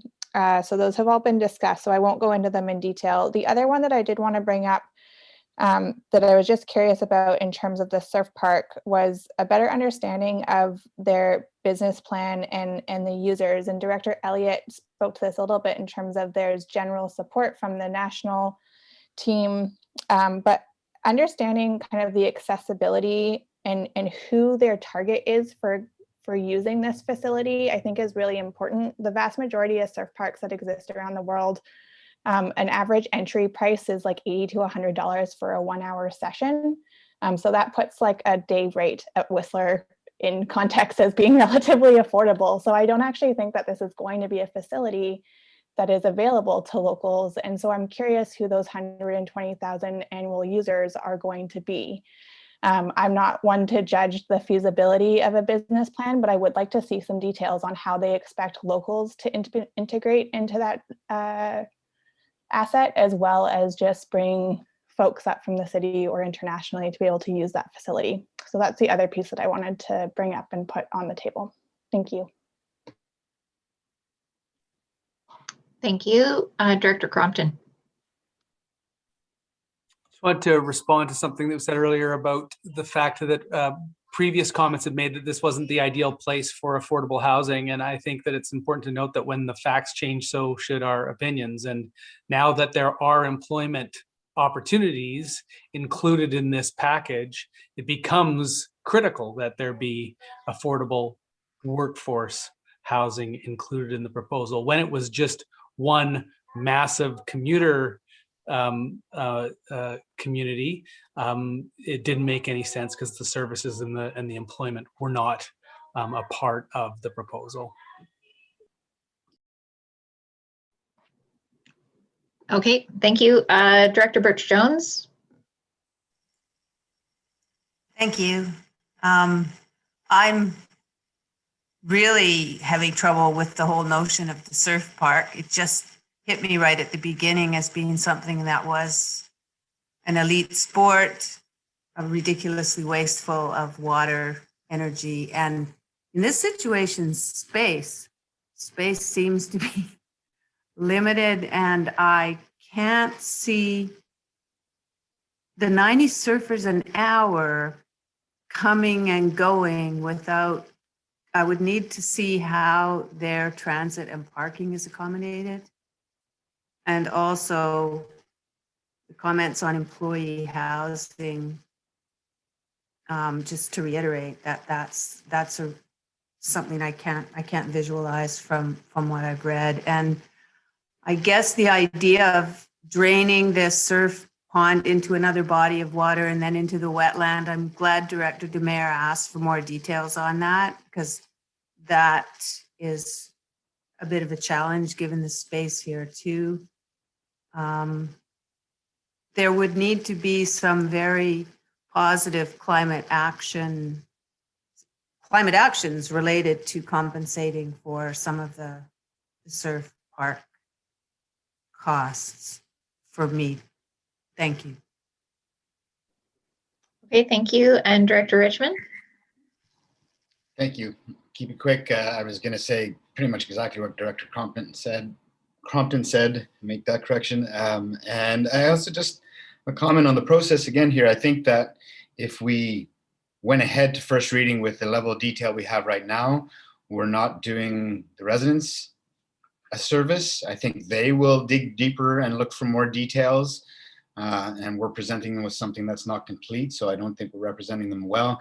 And I don't think you're doing the developer a service, because I think the public would come back with a lot of these questions and challenges and therefore send the developer back. So I think right now our job is to flush those out and get to the level of detail we are comfortable with for first reading.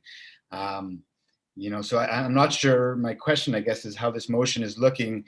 I'm okay to support the motion if it's inherent that all these comments be accommodated in that first application. In my mind, it's better to come back with those tweaks or whatever you want to call them, having heard these comments before we look at a first reading application. But if we are going to make a motion to go to first reading, then my understanding is there's an assumption that all these details, from fire service details to transit to childcare, they will be in greater detail and flushed out within that application. But I think that's a little bit risky to bring it for first reading that way. But those are my thoughts. Okay, so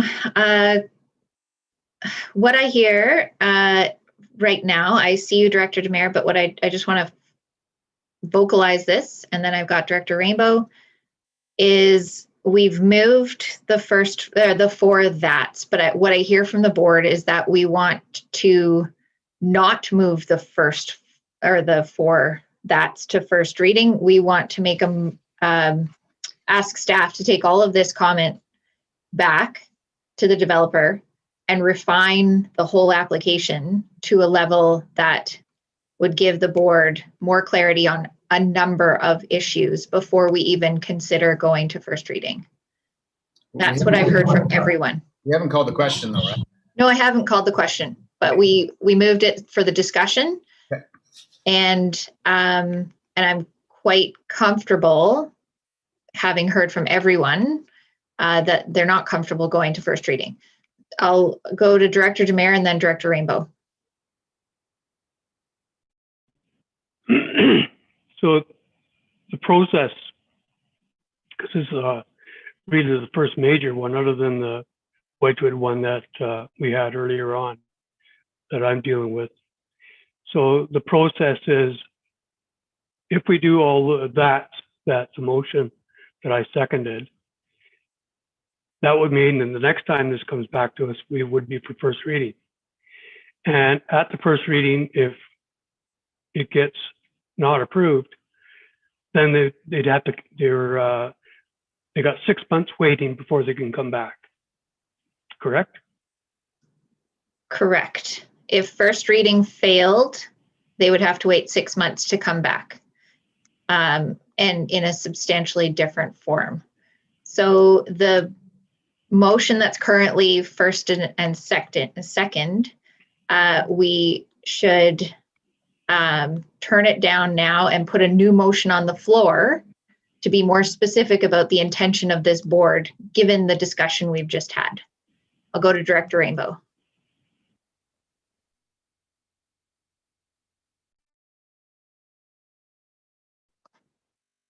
Unmute yourself, Tony. Sorry, keep forgetting that. I'm just wondering what our intention is. When this was last brought to us, we gave the developer a list of things, list of things for them to work through, and they've done that. And now what we've done, we said we wanted jobs, and now we're questioning whether it's the right job, whether it's the right place, whether it's big enough, whether it's too big, whether it's when are we going to stop that process? It comes back to us again, and we say, oh no, okay, and now we want another level of detail, and this could go on for a long time.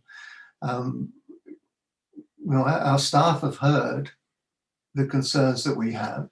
At what point do we trust staff to work through and deal with some of those things, or all of those things? The fire protection thing, it's the same question here as it is at Ferry Creek. And there's a study being done right now. I'm not quite sure where they're at with that. And there are going to be recommendations to the board about the level of fire service that needs to be provided. That before anything is really developed, that will have to be resolved. But some of that can't be resolved until some of the development starts. So I'm disappointed that we can't move a little quicker with this. It's taking a long time to get to this point. And I think the detail that we're getting into right now is something that staff can take care of. It doesn't need to come back to us again before first reading. I see Director Crompton, Director Richmond, Director Demare.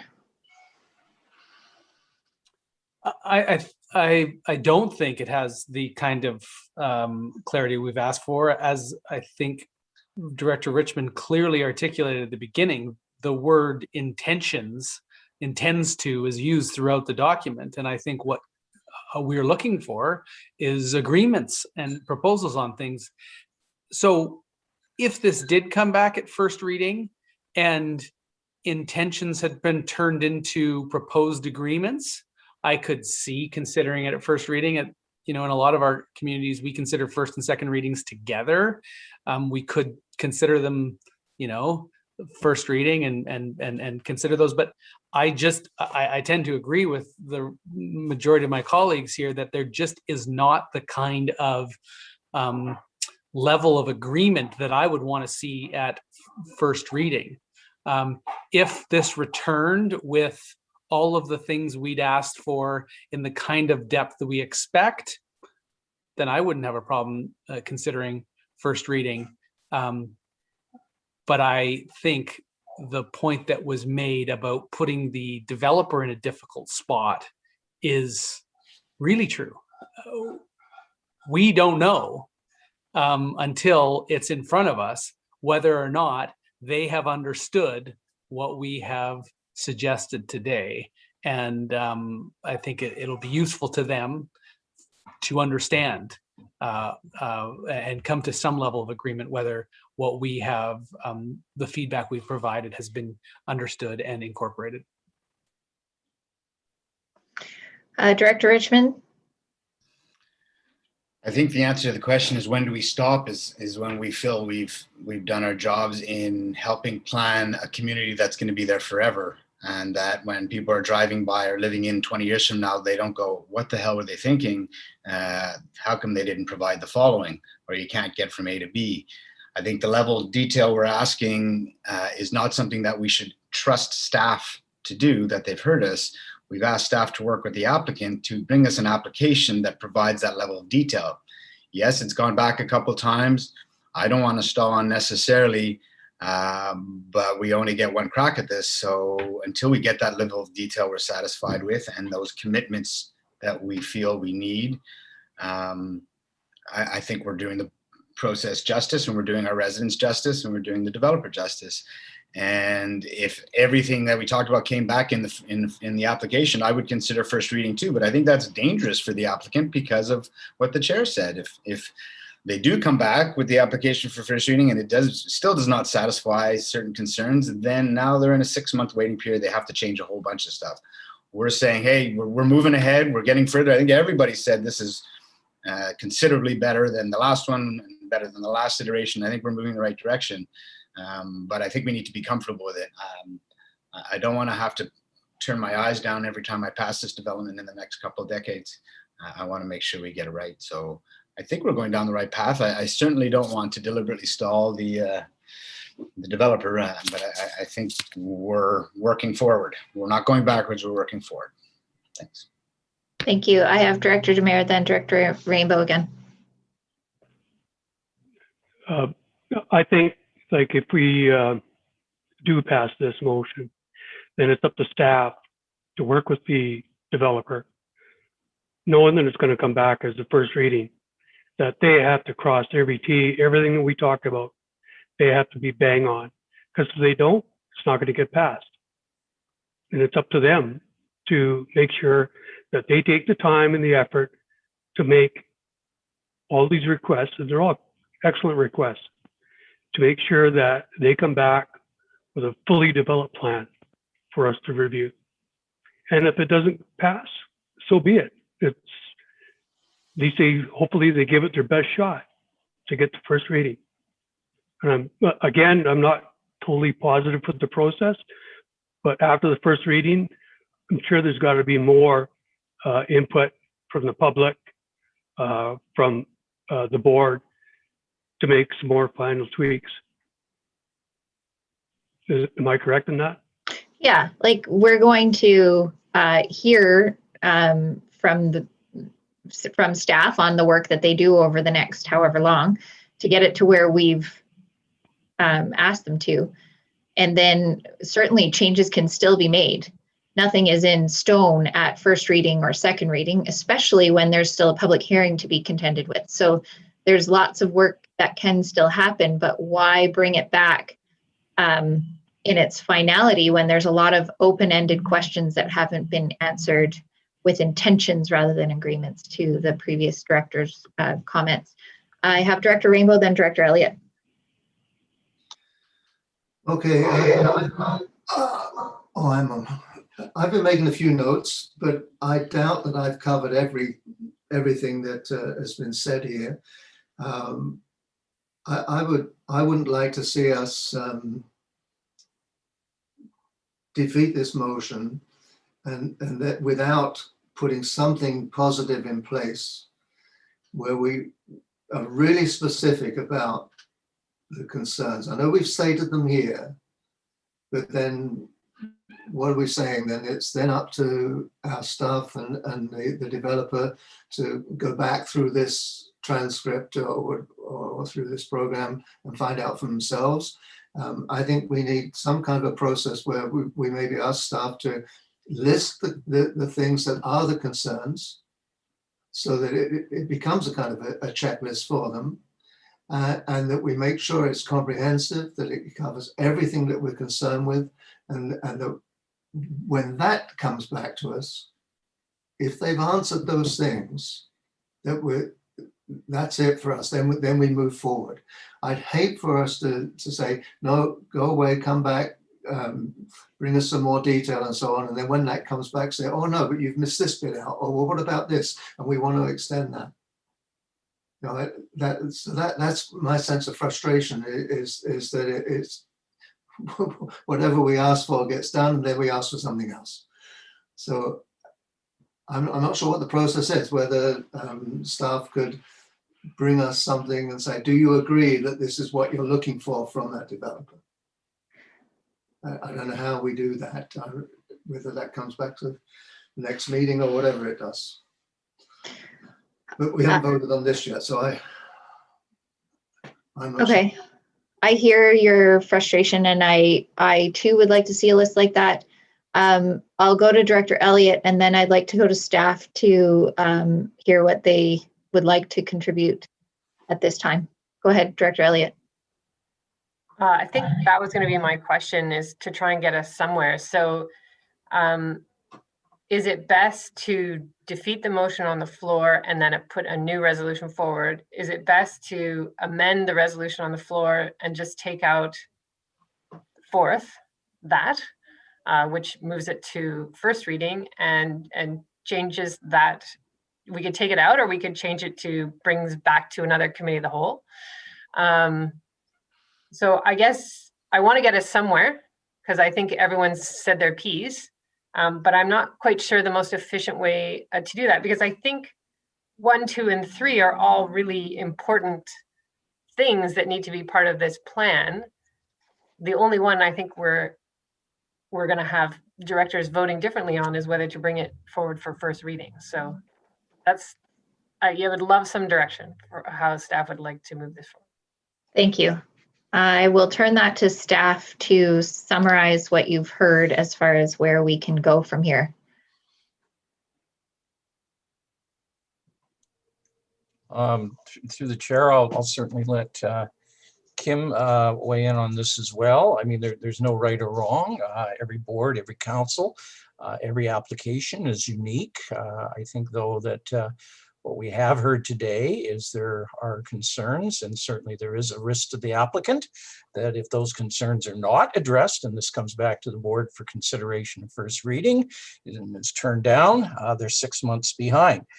Whereas perhaps if we did come back with a list as staff going, this is what we think we heard, is there anything we've missed or misunderstood, the board gets to clarify, and then we can be working with the applicant on addressing fully each of those issues and bringing them back.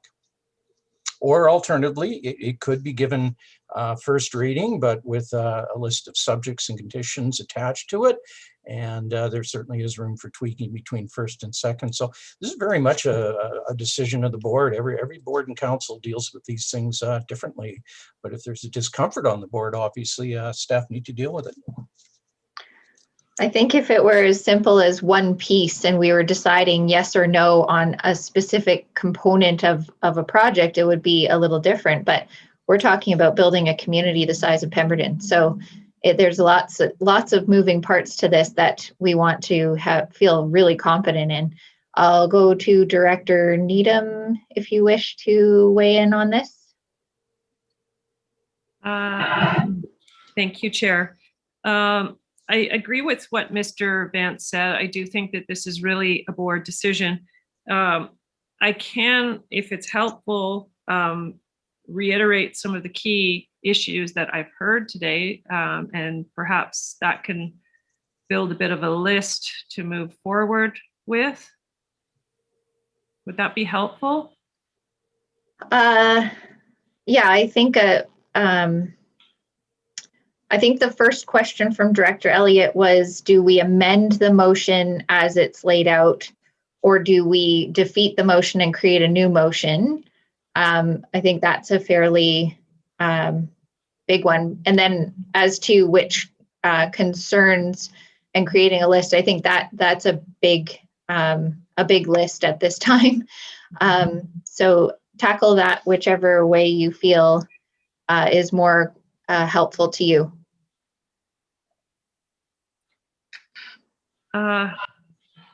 Again, I really do think this is a board decision. It's sounding to me like there are several board members who are feeling that they want more information, that they would like some details clarified.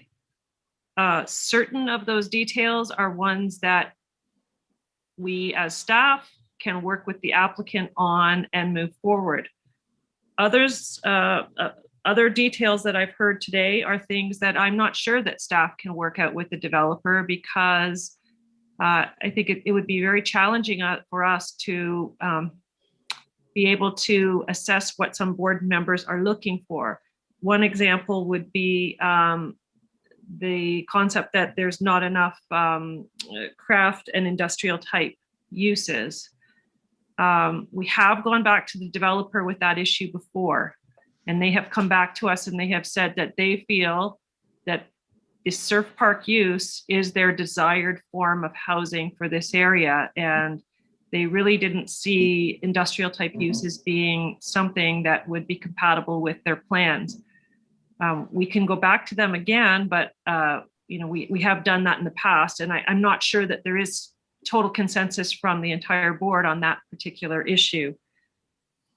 Things that are more technical in nature, like dealing with the environmental aspects of the step code, or dealing with the drainage of the wave pool.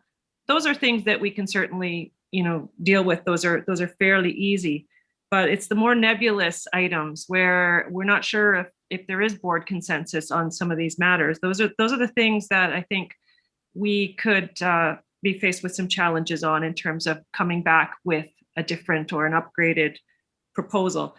Like I said, things like the daycare and the school site, and ensuring that there's enough space for those items, that can easily be worked out. Dealing with employee housing agreements, that can easily be worked out. Preparing a workforce plan and study, that is something that can be worked out.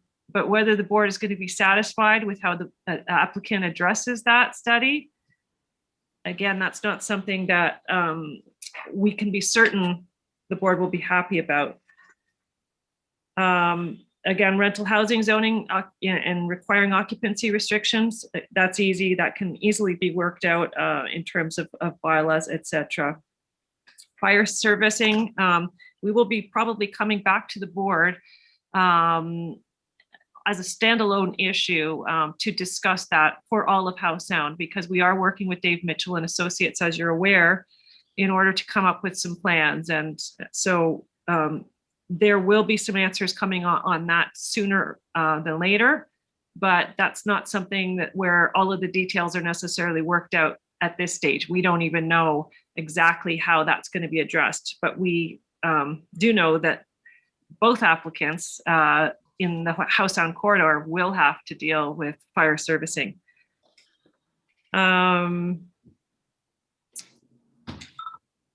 Housing specific to the workforce and more employee housing, that is something we can talk to the applicant about. But again, whether that will satisfy the board, I'm not certain.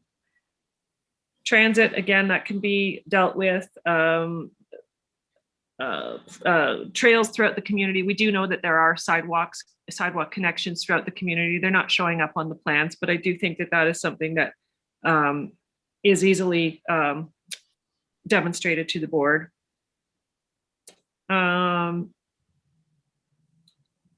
Let's see here. dealing with the costs of the surf park. Again, if the applicant comes back and says, well, it's going to be however much per hour for surfing, I can't be sure that that number will be acceptable to the board, and their costs are going to be their costs. But we can certainly go back to the applicants and find out more details about, what it is going to cost to surf. And it may be something that's prohibitive to many people. So those are my main piece pulling from this. A few pages here, but yeah, I'll turn that back to you, Chair. Okay, thank you. So are there any board members that would like to make an amendment to the current motion? Go ahead, Director Demare, and then Director Rainbow.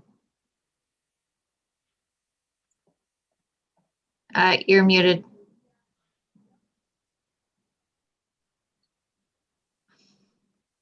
I would like to take out item number 4 on the list and add another one. And add one that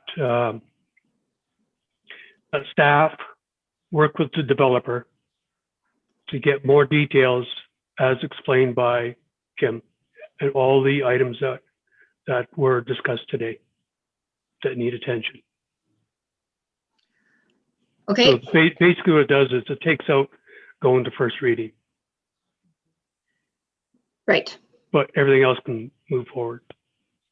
Okay. Do I have a seconder for the amendment? Can I just clarify what? Yep. So the motion would now just be 1, 2, and 3, and we'd vote on that, and then the part that directed to me would be a separate motion. Is that what I'm hearing? That's the easiest way to do it, would be to amend the motion to remove section 4, vote on that as the amended motion, or vote on the amendment, and then vote on the amended motion, and then introduce a new motion to come back to a future meeting, whether it's a committee of the whole or a future staff presentation, to address the concerns that have been raised today. Does that work for everyone? Okay. Okay. So I would like to call the question on the amendment. Go ahead, Director Clark, before we do that. Sorry, I'm not sure we got a seconder for the amendment motion. That's what we're, oh, sorry, yes. So moved by Director Demare, seconded by Director Elliott. Okay, so we are calling the question on whether we amend the current motion. To remove section 4. Correct. Is there anyone opposed? You're opposed. Yeah. Let the record show that Director Rainbow is opposed to the amendment. Okay, so the motion passes. Now I'm calling the question on the amended motion without section 4. Is there anyone opposed? Sorry, without section 4 plus the addition of the word. No, we're doing that as a separate motion after, to keep things simple. Okay. Thank you. Is there anyone opposed to the amended motion? Seeing none, motion carries. Now I'll open it to a second motion, Director Demare. You've already articulated it. I just want to make this really black and white. Yes, that staff work with the developer and come back with details on all the items that we presented today. Okay, thank you. So there's a motion on the floor moved by Director Demare, seconded by Director Birch-Jones. Is there any further discussion? Go ahead, Director Stoner. Yeah, thank you. And it was really helpful to have staff read back some of the notes. And I just wanted to clarify on my point around costs. Whether they come back with specific costs is one thing or another. I would just like the proponent to be clear on who the actual visitation or who they actually expect the visitors to be and what their target market is. and so that we can just kind of gut check that. Thank you. Okay, thank you. Are there any other comments? Director Elliott, then Director Rainbow. I just want to make sure that where Squamish is referenced to around providing employment or providing services, that is, ground truthed by SLRD staff. Because I believe there were omissions in the developer's submission that didn't have all the details. So whether or not they change the form of employment is not maybe something that staff can affect, but making sure that the facts are correct, I think that's important. Okay, thank you. And Director Rainbow. Yeah, I'm just a little concerned about us getting involved in how much it's going to cost to surf there. I find the cost of skiing at Whistler to be absolutely ridiculous. The cost of the gondola on a one trip is very high. They have made a business decision to make accommodations for local people. I don't think maybe they were forced to do that by council, but the impression I got was it was their business decision to do that. So I think you leave that to the owners of the surf park. Let them work it out. If they want to have a concessionary pass for local people that's cheaper than people coming from afar, then let them do that. But yeah. I don't think we should be approving or disapproving a business because we don't like the cost of it. No, and that's not what she's suggesting. She just wants to understand the target market. Let's go to Director Mack, please. Yeah, I have a bit of a challenge with that, asking somebody that's putting a business forward where they expect their customers to come from. Do we do that with all other businesses that open up a business in any locale in the area? I don't think so. We don't ask the grocery store or which grocery store where their customers are going to come from. I think that's up to the business to determine whether they can put together a product that will attract their customers from wherever they come from. That shouldn't be up to us to want to know that. I don't believe anyways. When you're considering a major employment driver and a tourism driver, you kind of want to understand if this is going to be a regional market or an international market. So it's a fairly reasonable question. It's not going to decide whether or not we approve it or not, but it is good information for us to help understand where the drivers are coming from. Director Hopful. Thank you. I just wanted to say, we don't in Lillooet build a lot of new communities, but I've really learned a lot from all of your questions and your issues and your concerns. That's really taught me a lot because we're looking at different aspects of how to build the community. So I want to thank you for that. And just on the offside, I don't know how much it would cost to surf there. Couldn't pay me to take that challenge, but I would be a spectator. I would be somebody that would share a cost to watch that. Thank you. Thank you. Are there any other comments on? No, seeing none. Okay, I'm calling the question. Is there anyone opposed? Motion carries unanimously. Thank you very much. Thank you to staff. Director Rainbow. Did we specify when that's coming back to us? No, we're going to let staff come back to us either in a staff report or a committee of the whole based on what they find appropriate for the level of interest and content and work accordingly. Unless you have a specific direction that you would like to ask staff to bring it back at a certain time.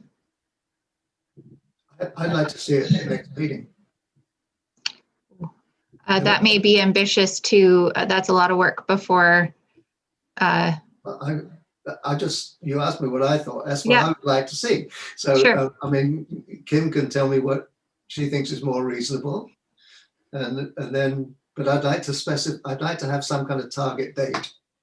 today? Rather than just leave it as sometime in the future. Can we set a target? Director Needham? Yeah, through the chair, I would feel more comfortable not setting a date because it gives both staff and the applicant time to work through the issues. And I don't want to have to rush this back to the board if issues aren't resolved to staff satisfaction. Okay, fair enough. Thank you.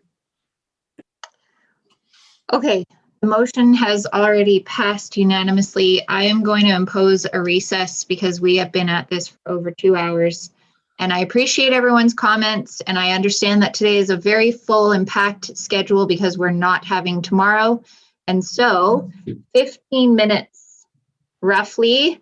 Let's come back at 3:10, please. When's that? Right.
Hey, Jen. Yes. I have to change locales at around 3 o'clock. I could always take you guys on the mobile, but if we're not done by then, I will. You're late if it's 3 o'clock. Sorry, 3:30. Okay. Yeah, so I'll probably go off video and go on my phone and take you to travel after that point if I have to. Okay. It doesn't look like we'll be done. It doesn't look like we'll be done. No problem. Thank you for letting me know.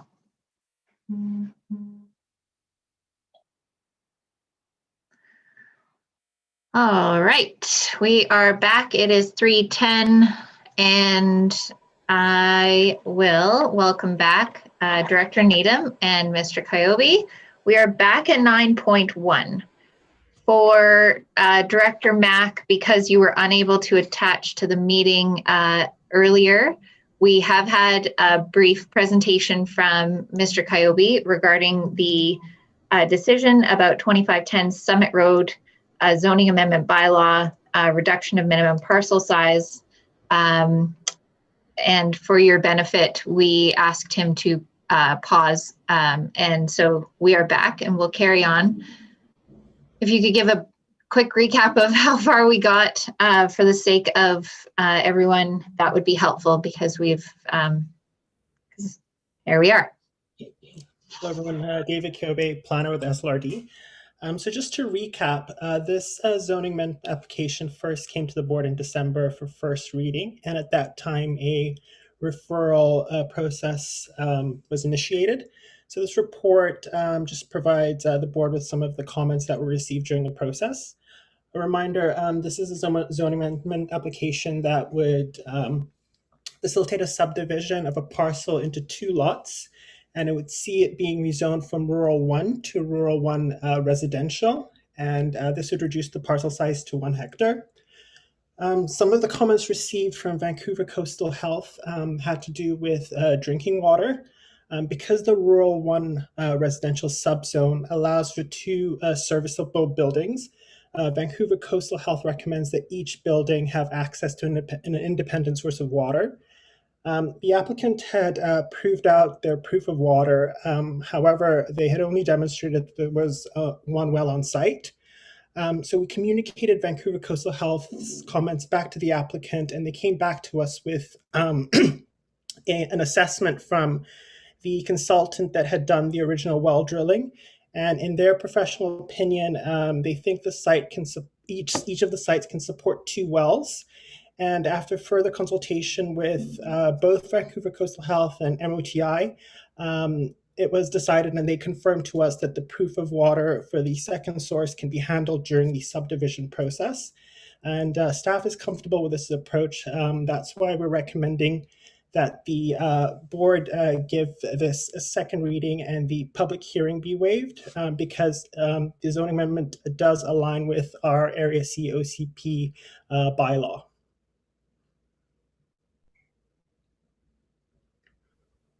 Perfect. Thank you very much. And Director Mack, go ahead. Yeah, I'd like to move it as recommended by staff. Okay, moved by Director Mack, seconded by Director Birch-Jones. Is there any further comments? Director Clark, go ahead. Thanks, Chair. Sorry to interrupt. I just wanted to do a roll call to see if Director Rainbow is with us. Okay, thank you. Okay, I will call the question. Is there anyone opposed? Motion carries. Thank you very much. And Director Rainbow is back. I was here. I'm sorry. I was hitting the wrong button there. Okay, thank you. We will now move on to 9.2, which is the McGillivray Falls Zoning Amendment Bylaw, 3rd reading. And Mr. Coyote, I believe, is going to brief us on this. Yes. Thank you, Chair. So the board gave this a second reading at the January meeting and directed staff to waive the public hearing, which we did. So we advertised this, and We had originally scheduled it to come to the board for third reading at the February meeting. However, the McGillivray Falls Retreat Limited Corporation, who's the legal title holder for the site, asked for a little bit more time to consult with their members on the proposed bylaw. We thought this request was reasonable, so we rescheduled it to today's meeting. They have now provided us with comments which we have incorporated into the draft bylaw, and those changes are indicated in the report. They've also provided us with a submission letter stating their support for the draft bylaw, and therefore we recommend the board give it third reading and direct staff to send it to MOTI for approval prior to adoption. Excellent. Director Mack. And I'll move that forward. Okay, before we move, are there any questions? I like to keep on a process that's predictable. So questions for staff, and then we'll go to the motion.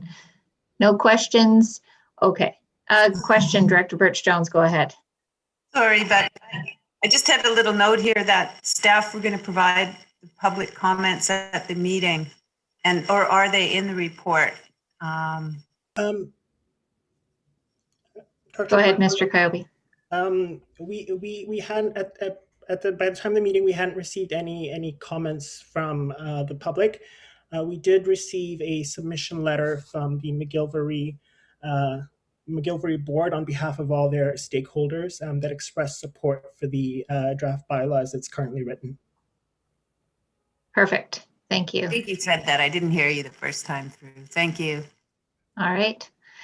Okay, so we're done with questions. Director Mack, did you want to move that? Yes. And seconded by Director Demare. Are there any further comments? Seeing none, I'll call the question. Is there anyone opposed? Motion carries. Thank you very much. We are now on 9.3, which is a decision around the Ponderosa State Zoning Amendment Bylaw for adoption. Any questions for staff? Seeing none, would anyone like to make the motion? Moved by Director Mack, seconded by, thank you, seconded by Director Stoner. Is there any further discussion? Seeing none, I'll call the question. Is there anyone opposed? Motion carries. Thank you. We've dealt with 9.4. We are on to 9.5, which is the a decision regarding the service establishment amendment. And we are going to hear from Director LaFrance. No, we're not going to hear from her, perhaps. Welcome back, Director LaFrance. Hi, how are you? Good. What agenda item are we on? Sorry. We are on 9.5, the service establishment bylaw for adoption. Okay, perfect. So yeah, I'm the Director of Finance, Suzanne LaFrance, and that these bylaws were presented in February for first reading, and they are to increase the maximum requisition allowed in the service establishment bylaw. And we have the appropriate approvals now from the members, and this is just the final adoption request. Okay, are there any questions? Seeing none, would anyone like to move? Moved by Director Demare, seconded by Director Birch-Jones. Is there any further discussion on this? Nope. Seeing none, I'll call the question. Is there anyone opposed? Motion carries. Thank you very much. All right. We are on 9.6, which is a decision regarding parcel tax bylaws. There are several. There are 5 for a first, second, and third, and then we will consider those as a block. And then there's a second block for adoption. Everyone clear on that? Okay. Are there any questions for staff before we go to the motion? Seeing none, could I have someone move the first 5 that's? Moved by Director Stoner, seconded by Director Elliott. Is there any further discussion? Seeing none, is there anyone opposed? Motion carries. Great. Now we are on to the adoption 5 that's. Moved by Director Elliott, seconded by Director Crompton. I'll call the question. Is there anyone opposed? Motion carries. Okay, and we have Director LaFrance for 9.7, which is the decision regarding the SLRD financial plan bylaw for adoption. Did you want to add anything? I don't want to move too fast, but I also don't want to move too slow. So give me a sign. This is important. Moved by Director, or question, Director Demare. No, I'll move the first that. Okay. Are we going to deal with these in 3? Sorry. In 2 separate items? Yes. Thank you. Moved by Director Demare, seconded by Director Crompton. Any discussion? I'll call the question. Is there anyone opposed? Motion carries. Thank you. And could I have someone move that we adopt this? Moved by Director Demare, seconded by Director Mack. Is there anyone opposed? Motion carries. All right. Go ahead, Director Demare. I just want to thank staff and Suzanne on the process this year. I didn't get the full process last year, just coming in late, but this worked out very well. Thank you. Yes, thank you to staff. Director LaFrance, you have made this a very, very easy process to work through. It is not simple, and we appreciate your time and effort. Thank you. Thank you. All right, we are on 10.1, CAO verbal update. Thank you, Chair. Nothing for today. All right.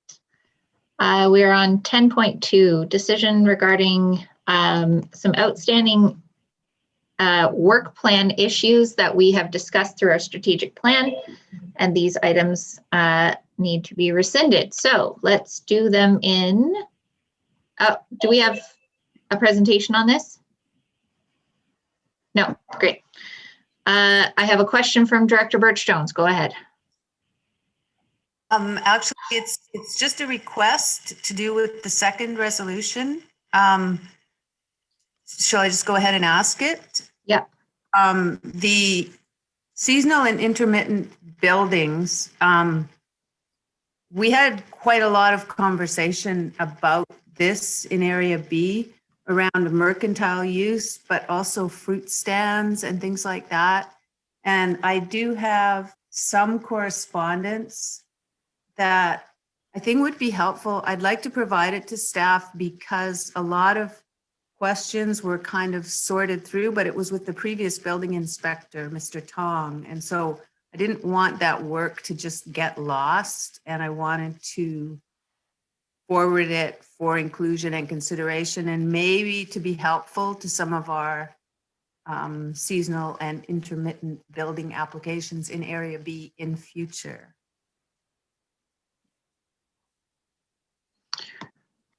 Okay. Do you want to take that back to an EAD meeting? I could certainly do that. Yep. And it doesn't stop us from rescinding the policy. Okay. There. I just wanted to bring this up at this opportunity. Okay. Are there any other questions for staff regarding this item? Seeing none, could I have someone move that the resolution of August 29th, 2018 be rescinded? Moved by Director Birch-Jones, seconded by Director Mack. Any further discussion? I'll call the question. Is there anyone opposed? Motion carries. And that the resolution of March 18th of 2020, that staff bring a policy of seasonal and intermittent buildings to a future board meeting for the board's consideration be rescinded. Moved by Director Birch-Jones, seconded by Director Elliott. Further discussion? Just to include the comment that I will bring that correspondence to a future EAD on the intermittent buildings. Thank you. Yep, good idea. And I'll call the question. Anyone opposed? Motion carries. Thank you. All right, we are on 10.4. We've completed 10.3. And we have Director Morgan joining us for this topic. Thank you.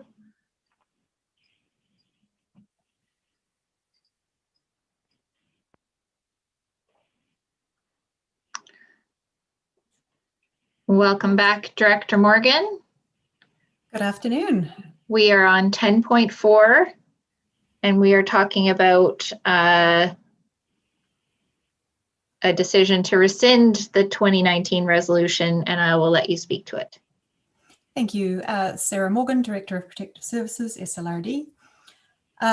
So this relates to an allocation of $30,000 from PILT funds dating back to 2019, July 2019, when the Seton Valley Volunteer Fire Department was in the process of assessing gaps in their equipment and procedures. And one of the key things that they came up with was the need for updated PPE. Things moved along rather rapidly from there, and the fire chief of the time resigned, and that department is now stood down indefinitely. So we're in a position where this resolution as it stands has effectively become obsolete. At the same time, there has been a number of repair and maintenance issues around the hall, which is an SLRD owned asset, some of which were addressed under urgency last year, but there will be ongoing costs and some things to bring the hall back up to a full working standard. And there has been a very small maintenance budget, as I understand it previously, but this the recommendation is to use at least some of these funds to address that shortfall, to ensure that the asset is in good working order going forward. Happy to take any questions. Are there any questions? Nope. Okay. Could I have someone make the motion as laid out in the package? Moved by Director Elliott, seconded by Director Birch-Jones. Any further discussion? I'll just make the comment, thank you again for your work with this area and this fire service. This is important for our community, so thank you very much. Any other comments? I'll call the question. Anyone opposed? Motion carries. Thank you.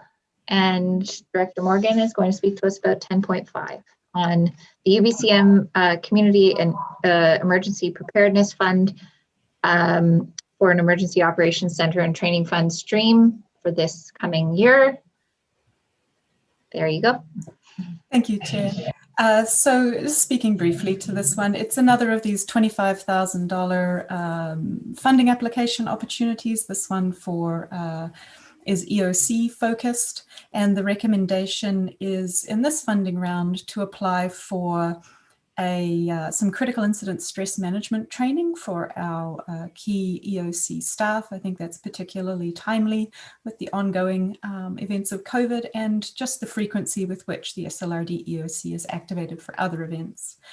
And then the second proposal is to purchase a backup generator for the Garibaldi Volunteer Fire Hall, because that is our tertiary EOC site and the only EOC site for the SLRD that is an SLRD owned asset and out of a floodplain in the Sea to Sky corridor. Those are the recommendations. I'm happy to take any questions. Are there any questions? Seeing none, could I have someone make the motion as laid out? That moved by Director Elliott, seconded by Director Mack. Any further discussion? I'll call the question. Is there anyone opposed? Motion carries. Thank you very much, Ms. Morgan. Thank you, Chair. All right. We are on 10.6 regarding pitch-in week of April 18th to 24th of 2021. And we have Director Belsham and Ms. LeBlanc for this discussion. Welcome to you both. Thank you for being here. Thank you. Thank you. Did you just want to take questions? Or do you have a presentation? I can speak a little bit to the pitching week. So Okay. Back in 2020, we haven't done anything due to the COVID-19 pandemic. But in 2021, we're proposing just for people to register on the Pitching Week Canada site, and that we waive the tipping fees for Pitching Week bags at the transfer stations and the Lillooet landfill. And in the past, we have done a 20 minutes cleanup with board directors and municipalities. And again, this year, just due to COVID pandemic, we're proposing to postpone that and hope that we can do it in the future.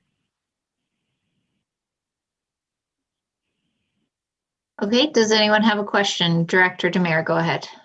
Yeah, I see in the 2021 action plans there, you got 4, but we're missing the piece about the garbage or the bags. Is the SRD not going to supply the bags this year? We are not. What we ask people is just to register directly on the Pitching Week website, and then they will receive their own bags. We don't want to increase the traffic at the SRD office, and otherwise it will be very hard for us to provide the bags to the Goldbridge residents or to Britannia Beach residents, for example. Okay, thank you. And we have been doing a little bit of outreach already to prepare people to get their bags. I was on the website yesterday and it's very simple. It's a very clear website with some great ideas. So if there are no other questions, I'll ask someone to make the motion that we make the declaration. Moved by Director Rainbow, seconded by Director Birch-Jones. Any further discussion? I will ask each director to make your own commitment to Pitch-in Week and make it fun and make your, whatever your commitment is, I'd like to see you post a photo of it to social media. Director Rainbow, go ahead. Just a quick question for Anne-Marie. Somebody decided they would pitch a rubber tire just along behind our house. Where do you get rid of something like that? Where can you get rid of tires? So tires can be brought to the Squamish landfill as well as Western Transfer Station and Pemberton Transfer Station. I don't have to pay for that? Yes, there's a fee for tires, unfortunately. You can also take it to any shop that does tire sales, and they will recycle it for you at no cost to you. So tires are, there's a big call for tires because they repurpose them and it's better to keep them out of the landfill. Oh, thank you. I didn't know that. Yeah. Director Birch-Jones, go ahead. I'm just wondering, most of us are not short of plastic bags. And when we do the River Shore cleanup, for example, we use pellet bags, dog food bags, whatever. So they are certainly not labeled with Pitch-in Canada Week. And can we just make it acceptable that on that day, if it's part of the Pitch-in Canada campaign, that they'll be accepted? Or will you be strict with this, requesting this particular plastic bag that has to be mailed to us? Yeah, it's a very challenging one because it's hard to actually know if it's for Pitching Week for that week. And then it's very hard to know if people are just not abusing the system and to kind of have a like good overlook of if people are really doing the pitching week or not. So that's kind of a way to make it a little bit more, ask people to register themselves, and then they receive the bags, and a little bit more commitment. So that's the way the SRD have been doing it for a few years. Okay, thank you. I'll call the question. Is there anyone opposed to making the declaration? Seeing none, motion carries unanimously. Thank you very much. And we are now on 10.7, decision regarding the pilot project to provide grant funding for 2 Whiting Avenue properties to connect to the new Braylorn sewer system. And we have Director Belsham. Welcome. Thank you. My name is Angela Belsham, and I'm the Director of Environmental Services for the Squamish-Lillooet Regional District. And I'll provide a bit of a brief background on the report. In 1989, the province of BC required that the SLRD assume ownership of the Braylorn sewer system, which was constructed more than 90 years ago by the mining company operating in the area. Within the report, there is an attachment A and B, which provides a detailed timeline of resolutions, bylaws, and project background from SLRD ownership to date. One of those key dates was February 2016, when the SLRD received confirmation from the federal gas tax program for funding in an amount over 1.9 million to replace the sewer pipes, service connections, and construct a new wastewater treatment plant. In September 2020, the SLRD was successful in commissioning the new wastewater treatment plant. And since then, staff, with the assistance of the SLRD's engineering consultants, have started exploring options for the 16 remaining properties to tie into the new system. So there's 16 properties on Whiting Avenue that are still connected to the old system. As per the staff report, staff are suggesting that we do a pilot project with 2 of these Whiting Avenue properties to tie them into the new system and to engage a contractor of their choice in which to complete the connection. And based on this pilot project of these 2 connections, staff will then develop a grant funding program for providing the other 14 property owners with SLRD grant funds to hire a contractor and complete the service connections.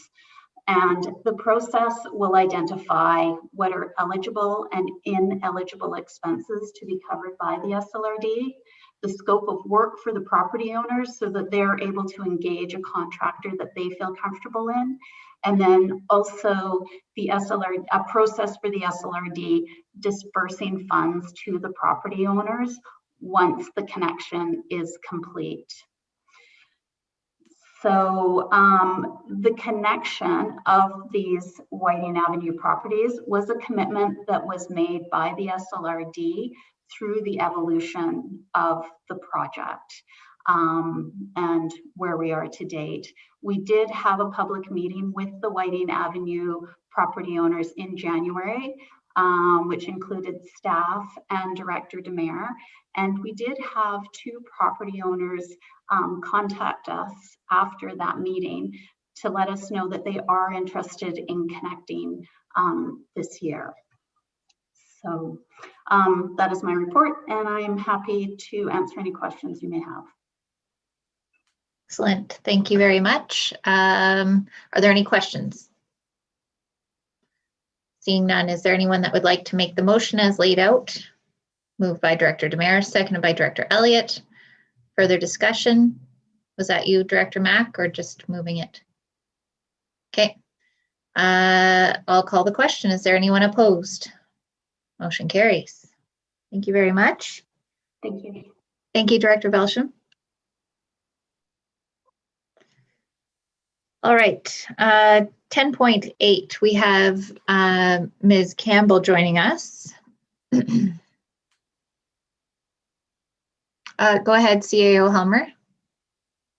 Thank you, Chair. Ms. Campbell is actually not available for the next two items, so I'll do this for her at this time. Great, thank you. Thank you. So the first item is a request for decision on a letter template. We have received recently a number of requests for connectivity projects, which is something of importance to the board as a whole to support. And we make an effort to provide consistent support to all of the projects that align with the board's priorities. So in order to expedite that process, be efficient and be consistent, we have drafted a template that could be used for responding to all such requests. And that is what is presented today for the board's consideration. Thank you, Chair. Are there any questions? Seeing none, could I have someone make the motion? Moved by Director Elliott, seconded by Director Birch-Jones. Any discussion? Okay, I'll call the question. Is there anyone opposed? Motion carries.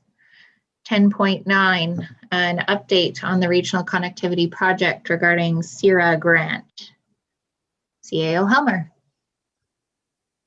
Thank you, Chair. So this report is an update to the report that was brought to the board recently and back at the February board meeting. And at this time, we have learned between the two meetings that we are actually not eligible to apply for the CIRA grant, which affects how we were looking to fund this project moving forward. So staff have updated this, and there is a timeline that's included on, it depends which version you're looking at. There's a table called Table 2 in the middle of the report with the timelines associated. In order to continue with that timeline, we would need to secure alternative funding, or else we would have to push back the timeline. So there are options that are included towards the end of the report, several options, which is that we could look to find alternative grant funding for the project, and this would become grant dependent and could then certainly impact the timelines. We could look to the board for some form of funding for the scope of project, which is outlined based on the direction from the February meeting to include the 4 electoral areas. Or, and if we were to move it forward, we could create a request for proposal to get more clarity on project costs, because this is just an estimate based on other RDs who have completed similar types of projects. We could pause the project work completely and bring this back to you at a future date when we have more clarity, because there's quite a few projects that are occurring across the regional district at this point in time, which are going to actually impact the level of service that's offered to a number of our communities. Or we could scale back the project to some degree. Some of the work for the NDIT option needs to be completed in advance of that particular phase of the work. So if we were looking to apply to the NDIT project, we need to complete certain work in advance of that date. Thank you, Chair. Thank you. I see a question from Director Elliott. Go ahead. CEO Helmer, is this type of project something that we could use restart funds for, because it builds community resiliency and helps connect people to school education services in light of the pandemic? I think there's a good argument in support of that. So I'm of two minds, because I think this project kind of kicked off when we didn't have any projects in the work to increase broadband, really. And now we have a whole list of applications that have been made. So I'm a little bit partial to option 4, because let's see what happens, and then we spend the money on figuring out where the gaps are and getting those funded. But I would feel more comfort with that if we know we can fall back on the restart grant to kick this project off when we need to versus waiting for specific grant timelines. So those were my initial thoughts. Okay, Director Demare, go ahead.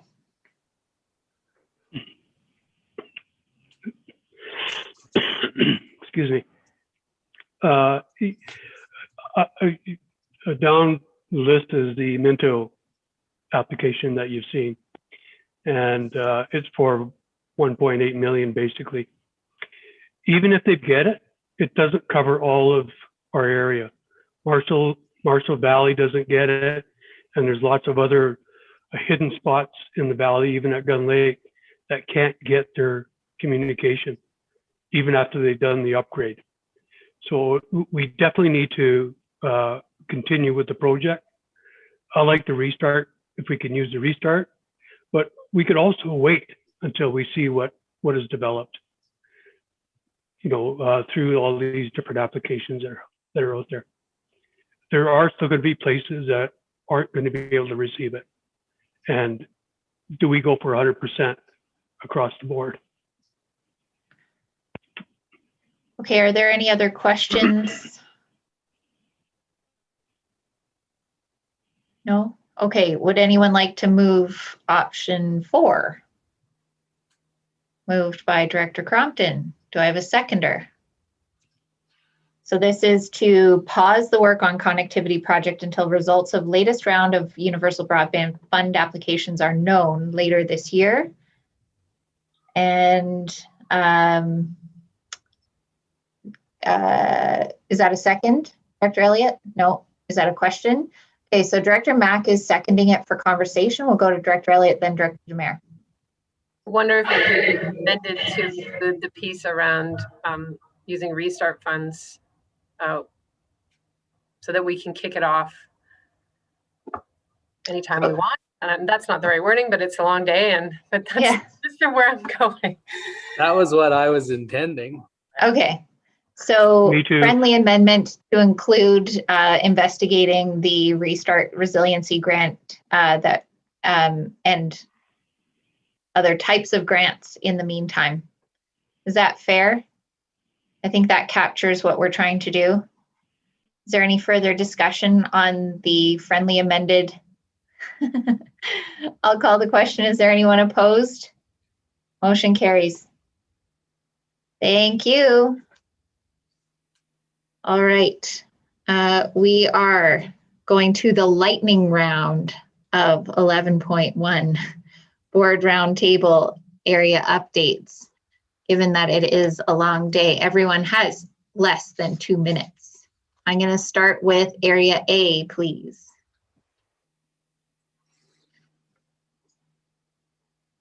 I may need more than 2 minutes. I've got lots. Braylor Pioneer Museum office funding update. Previously, they received $40,000 to address accessibility for wheelchairs to be able to get into the office once it turns into a museum. So they've got that. Area A, I funded $12,500 for mechanical, electrical engineers reports, and also a construction consultant. Through that, they came up with a shovel-ready project, and they went for syrup, and they applied for $600,000, and they received $300,000. Just awesome for our community. The BC Arts Council also awarded BRVCA $75,000 for the renovation of that building and the museum move. And they've also applied for a Heritage Legacy Fund of $25,000 for a fire suppression system in that building. So lots of work by lots of people to make all that happen. The BRV is setting up 2 information stations on Road 40 and the Hurley this summer, intermittently.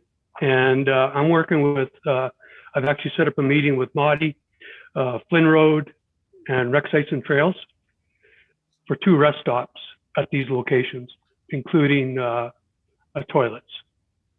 So I'm working on that.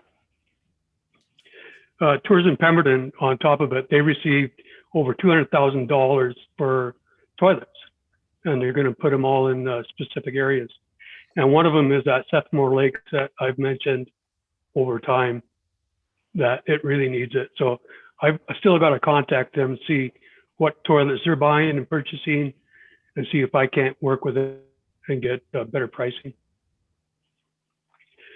I'm going to be meeting with a BC Hydro engineer this month, and we had a meeting on repaving the Braylorn Street with Marty, and through that conversation, Michelle Schillings is the district manager, told me that BC Hydro had put in a big concern letter to them about upgrades that they'd like to see on Mission Mountain Road and Road 40. So that's what I'm meeting him about with, and see if we can't work together to make all the improvements that we need. I got notification that tree planting is going to be happening in our area, and I've requested regular weekly meetings with the team that we had last year, with the tree planting contractors and the different ministry people and Statlium. And I haven't got a reply yet, but hopefully I will. And we had a major emergency here at Gun Lake while I was in the hospital, actually. And it took a fellow in a snowmobile, ended up going backwards down towards the lake, and he busted his back, L4. Yeah, and they got the helicopter to come. They drilled the lake. It was still only 10 inches, and it wasn't enough for the heli back. So they literally had to take and get him up to the top of the property on a stretcher, get him in a stretcher and move him up and to the ambulance. And then the heli back landed at the Goldbridge Community School, and he was evacuated. That was about 5 hours worth of work by the volunteers that were here and BC Ambulance. It was, and it's just another scenario where if we'd have had some type of a SARS team here, would have gone a lot quicker. So it's just an example that I'm still going to be working on the SARS issue that we have up here. That's all. Thank you. Thank you. Area B. Thank you. Something that's really on my mind is how I'm going to sort of speak at the Thompson Regional Health Board tomorrow, because we only meet twice a year, and in the fall, oh man, they were bragging about what a good job they'd done recruiting physicians to Kamloops. And my blood was just boiling because we've just been asking them for help for some recruiting of physicians to Lillooet. But anyway, since then it's gotten quite worse, and we're actually, you know, looking at a real possibility of having to close the emergency department, which will of course hit all the headlines. And it is just unbelievably stressful for the staff and the community here. So I'm trying to compose my words for that discussion, because while they sort of have been doing some assistance, they really need to notch it up. So there's some little good things going on here and there in different areas. I don't think there's anything earth-shattering. Yeah, it's pretty good stuff. I'll report more on it next time when there's more progress. Thank you. All right. Area C. Hi. Well, it's very nice to know that spring is coming. And the Quadco group are starting to rent their canoes and paddle boards and everything at Anderson Lake. So it must be warming up. Farmers' fields are in Pemberton. The snow's all going, so I'm sure they're all waiting to get going. And the logging folks are working pretty diligently. So, and I know the clinic, or actually the community center for the COVID vaccine, that has been going smoothly. Sandra and I actually have our appointment date for April the 7th, so that's very exciting. So anyways, yeah, that's about it. But it's It's a beautiful sunny day out, and I'm looking out my window at snow-covered mountains. It's beautiful. Thank you. Excellent. Thank you. And area D. Welcome to the toilet capital of the world. We're leaders. I've got a few mundane things, nothing truly exciting. The Britannia Beach playground is at the point now. I guess the contract has been signed, and it's at the point where the community is deciding what colours they want in the playground. They're really, really excited, and so am I. It's going to be great when that thing's in place. Our Road 40, our answer to Road 40, we still have a problem up there with potholes that are deep enough to bury somebody in. And I'm working with Modi to try and get that fixed. I've been trying for ages to find ways to spend gas tax funds. And Suzanne basically told me that anything that's labeled as infrastructure is a go. So we've bought, it's really exciting, really sexy things. Grinder pumps for the Pinecrest sewage system. UV filters for, well, that will be coming up soon for Britannia Beach, and something else Ed wants for Ferry Creek. I'm not sure what that is. So lots of exciting things there. Paradise Valley are happy because they've, the new bridge, the replacement for the Jack Webster Bridge has been purchased. And the installation date will be sometime this summer, and so they're really excited about that. And they're excited to have the signs that we've paid for along the road there to suggest that people should go a little less than 120 kilometers an hour on that gravel road. And what else have we got? None of you have to worry about things like landscaping, but I have these two places, Britannia Beach and Ferry Creek, which have landscaping contracts. And they take up so much time. But the Ferry Creek one, I've had nothing but good comments from what's happening at Ferry Creek, particularly in the entranceway as you come off the highway going north. And they're creating a really, really nice, it's going to be a nice landscaped area there. So those are the kinds of things that people are talking about in Area D. As I say, kind of mundane, everyday kinds of things, but they affect people, and they're the kinds of things that just make people feel better about their community and actually get some saying nice things about the SLRD, which is not a bad thing. Thank you. Thank you. Lillooet, Director Hopful. Thank you. Well, we are currently, like everyone else, in the middle of or to the end of our financials with our carry forward projects and our new initiatives. And one of our new initiatives is our campground. So it's located right at the junction before you come up the hill to Lillooet. We are looking at creating year-round sites, new bathrooms, seems to be big on everybody's list, a covered seating area, glamping sites, just to name a few. We applied for a large grant to cover a wish list, and we're just waiting to hear. So we're going to have that information any day. It will be a great improvement if that comes through. We're diligently working on our OCP, which should be completed by late summer, and zoning, which should be completed by spring of 2022. We've included an airport business feasibility study, and we're looking for upgrades to meet the same amenities, so to speak, and standards of airports across BC that generate revenue.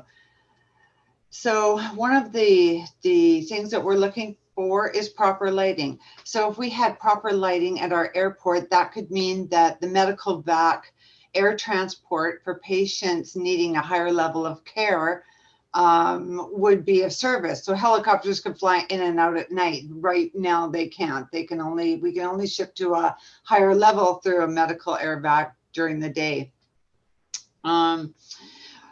We're currently got our facade improvement grant program. It's up and running this year, and we've already had lots of interest, including the newspaper office and the new brewery, which is hoping to open their doors later next month. So that's pretty exciting. Swims, our charitable society, is on a mission to raise $200,000, and I have to give it to them. They want to be, they want the pool to be open for 10 months. They are actively raising money to achieve that goal. They're selling pool passes, they're selling Purdy's chocolates, which I've been purchasing at an alarming rate. I have to say, in support of them, of course. But in a short time, they have raised over $67,000 in the last few months. So we're really proud of their achievement. Okay, and lastly, I'd like to share an event that is scheduled March 31st. All COVID protocols will be adhered to.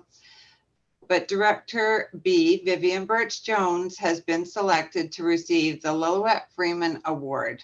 The Freeman Award is the highest award council can award a person for significant dedication and lifelong service to the community. You are well deserving, Vivian. Thank you. Oh, congratulations. Wow. Thank you. Awesome. Thank you. Let's go to Pemberton. Mike. It's a little noisy here, so I'll stay in listening mode and pass on my time. But congratulations, Vivian. That's awesome.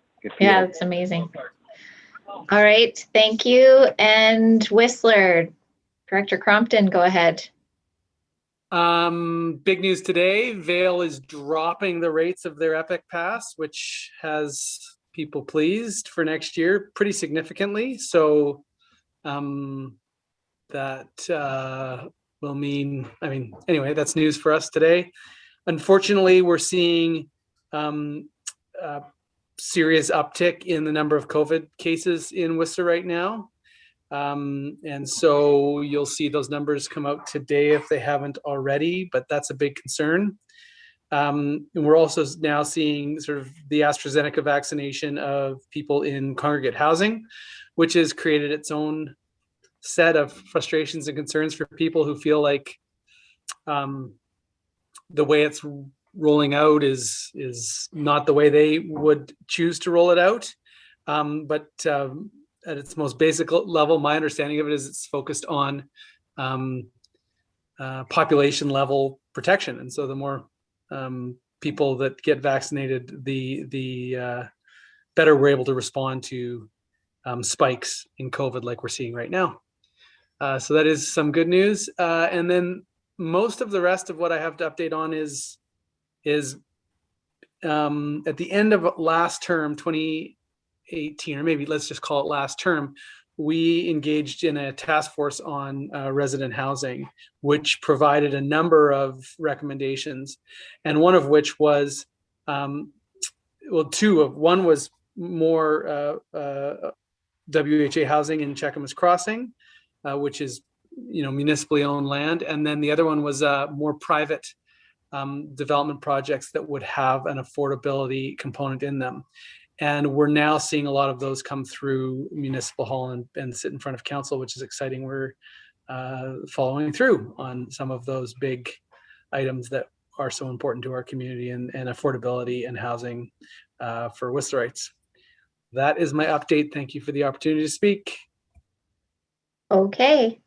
I'll just add to Director Crompton that at our last meeting, we saw BD is a development company that has ownership of the last missing piece in Whistler. So it's a big vacant land right in the village. It's the sort of final empty lot, and very exciting to see it come in for a reimagine and really engage with the community on what the last piece of the village needs and how we would like to see that go. And so I'm excited to see that process.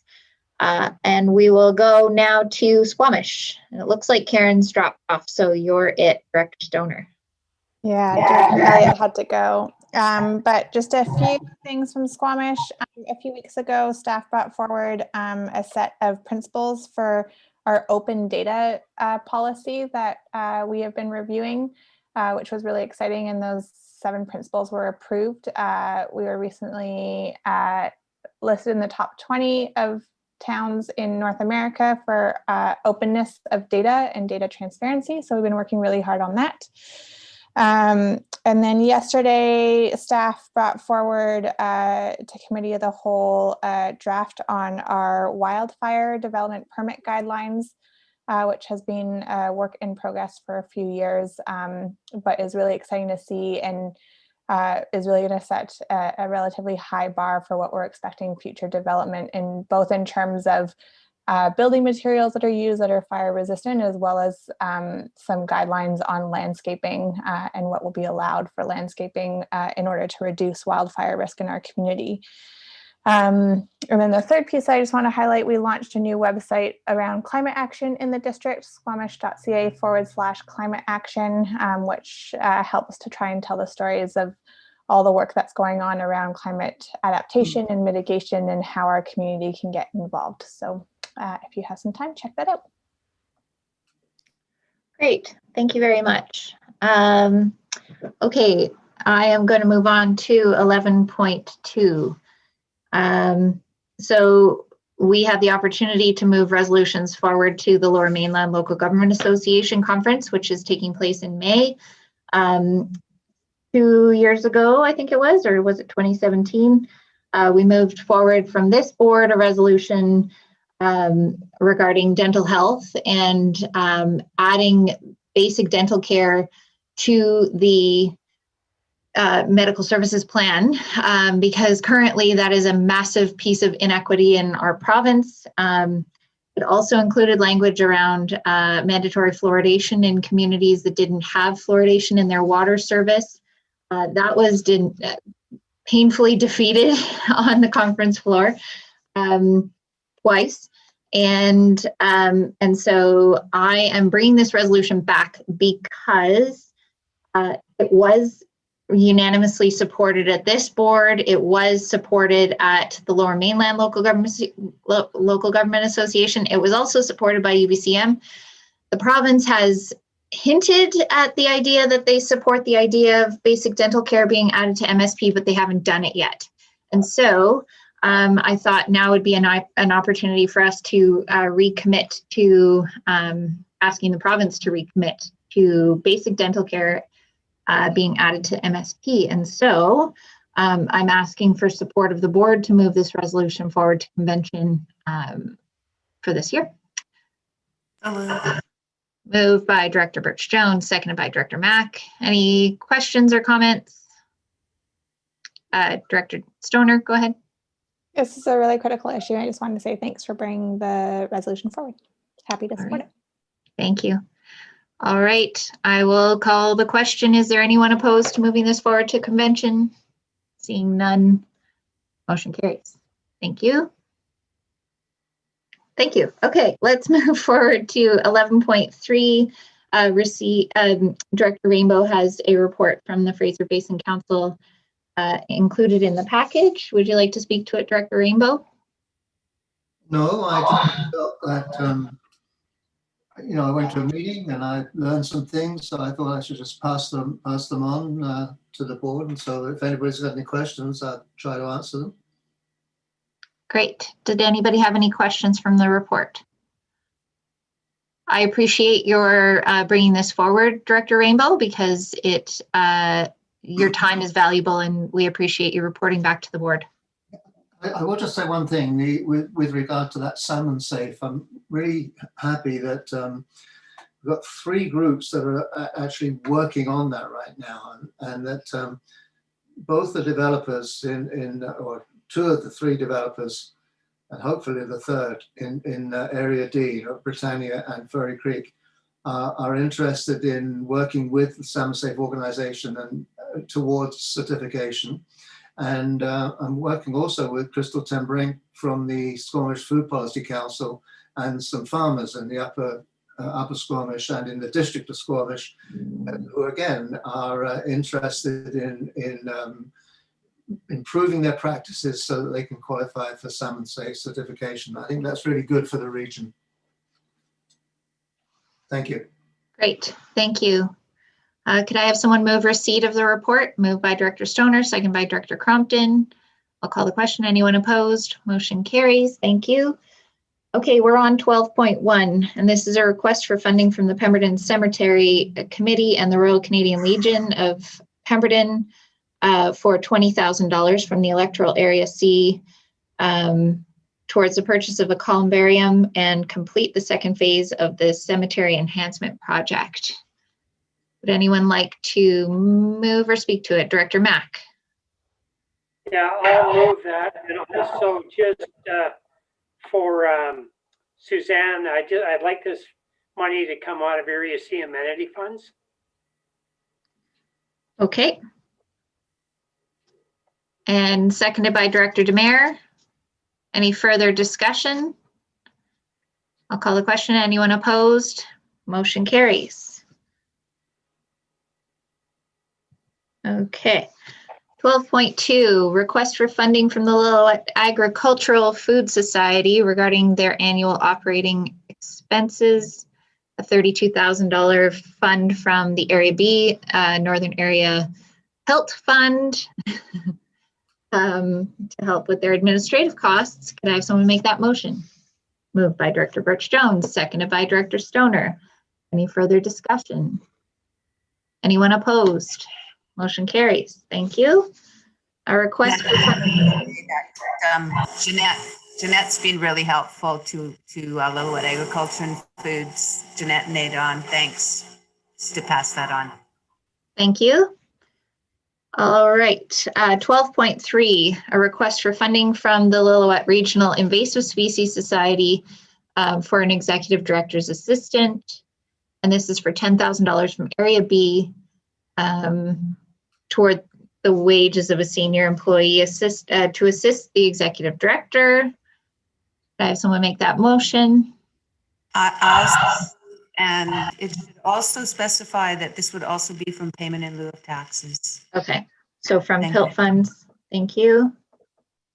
So moved by Director Birch-Jones, seconded by Director Stoner. Anyone opposed? Motion carries. Thank you. We're on 12.4, request for funding for the Minto communication. Go ahead, Director Demare. Yes, I said this before at the EAD meeting in October, so I have to read this for you. It's regarding conflict of interest withdrawal. In a previous meeting, I had stated that a conflict of interest due to the fact that the BRVCA grant writer was engaged in non-BRVCA organizations, such as Minto, that had requested funding. The reason I gave this was the grant writer worked for the BRVCA, and my daughter Carrie and my wife Debbie were both engaged in the BRVCA.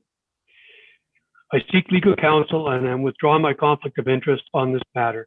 The fact is that the grant writer does not work for the benefit of a number of other, it does work for the benefit of a number of other organizations that are in no way related to the BRVCA.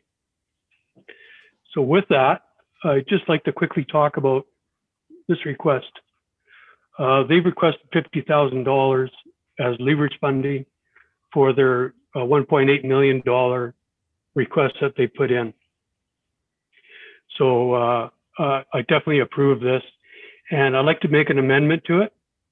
And the amendment is that if the funding request is approved, that the SLRD staff send Minto a notice of the past resolution as soon as possible so that they can send it off to NDIT. Okay, I saw a question from Director Stoner. Yeah, I just wanted to clarify how this is not considered assistance to business. Say that again? How is this not considered assistance to business for providing $50,000 to a business? Is this a society rather than a business? This is a society, nonprofit, and the work that they've got, that they're doing right now, and the work that they got ahead of them for a tiny little society like that is unbelievable. Okay, that makes sense. I just wasn't aware that it was. Yeah. Yeah, it sounded like a business in previous conversations. So thank you for that clarity. And so you'd like to move the motion with the stipulation that it gets communicated back to the Minto Society as soon as possible. That it was approved, yeah. Yeah. Okay. Moved by Director Demare, seconded by Director Mack. Any further discussion? Is there anyone opposed? Motion carries. Thank you. All right, 12.5, invitation to participate with the VOP RCMP Safe Place Program. And this is the Village of Pemberton invites the community groups to participate in the RCMP Safe Place Program, identifying their premises as a safe haven for LGBTQ+ people who are feeling unsafe or in distress.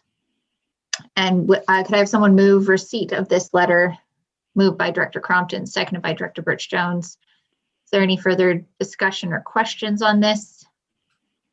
Seeing none, I'll call a question. Anyone opposed? Motion carries. Thank you very much. Is there any late business? Yes, there's 14.1. So we need a motion to accept the correspondence from the BCUC on the street lighting from Prince George. Go ahead, Director Demare. You moving it? Moved by Director. So moving to add it as late business, seconded by Director Stoner. Go ahead, Director Clark. So sorry to interrupt. It was approved as part of the approval of the agenda, so we don't. It's already on there. We've already on there. Thank you. Okay, thank you. Could I have someone move receipt of the correspondence? Moved by Stoner, second by Director Crompton. Any discussion about this? This is one that we've seen from a few different, and Director Elliott did do some research on this as to what our costs would be. She shared that with us in a previous correspondence, and I'm happy to forward that to anyone who has questions, but are there any other questions or comments to this effect? I think this is a good move. This is good advocacy on behalf of all local governments to continue to move UBCM to be the voice for this. And I know that this work is continuing through my position with the UBCM. So I'll call the question. Anyone opposed? Motion carries. Are there any notice of motion from anybody? Seeing none. Could I have someone move that we terminate this meeting? Moved by Director Rainbow, seconded by Director Stoner. Is there anyone opposed? Motion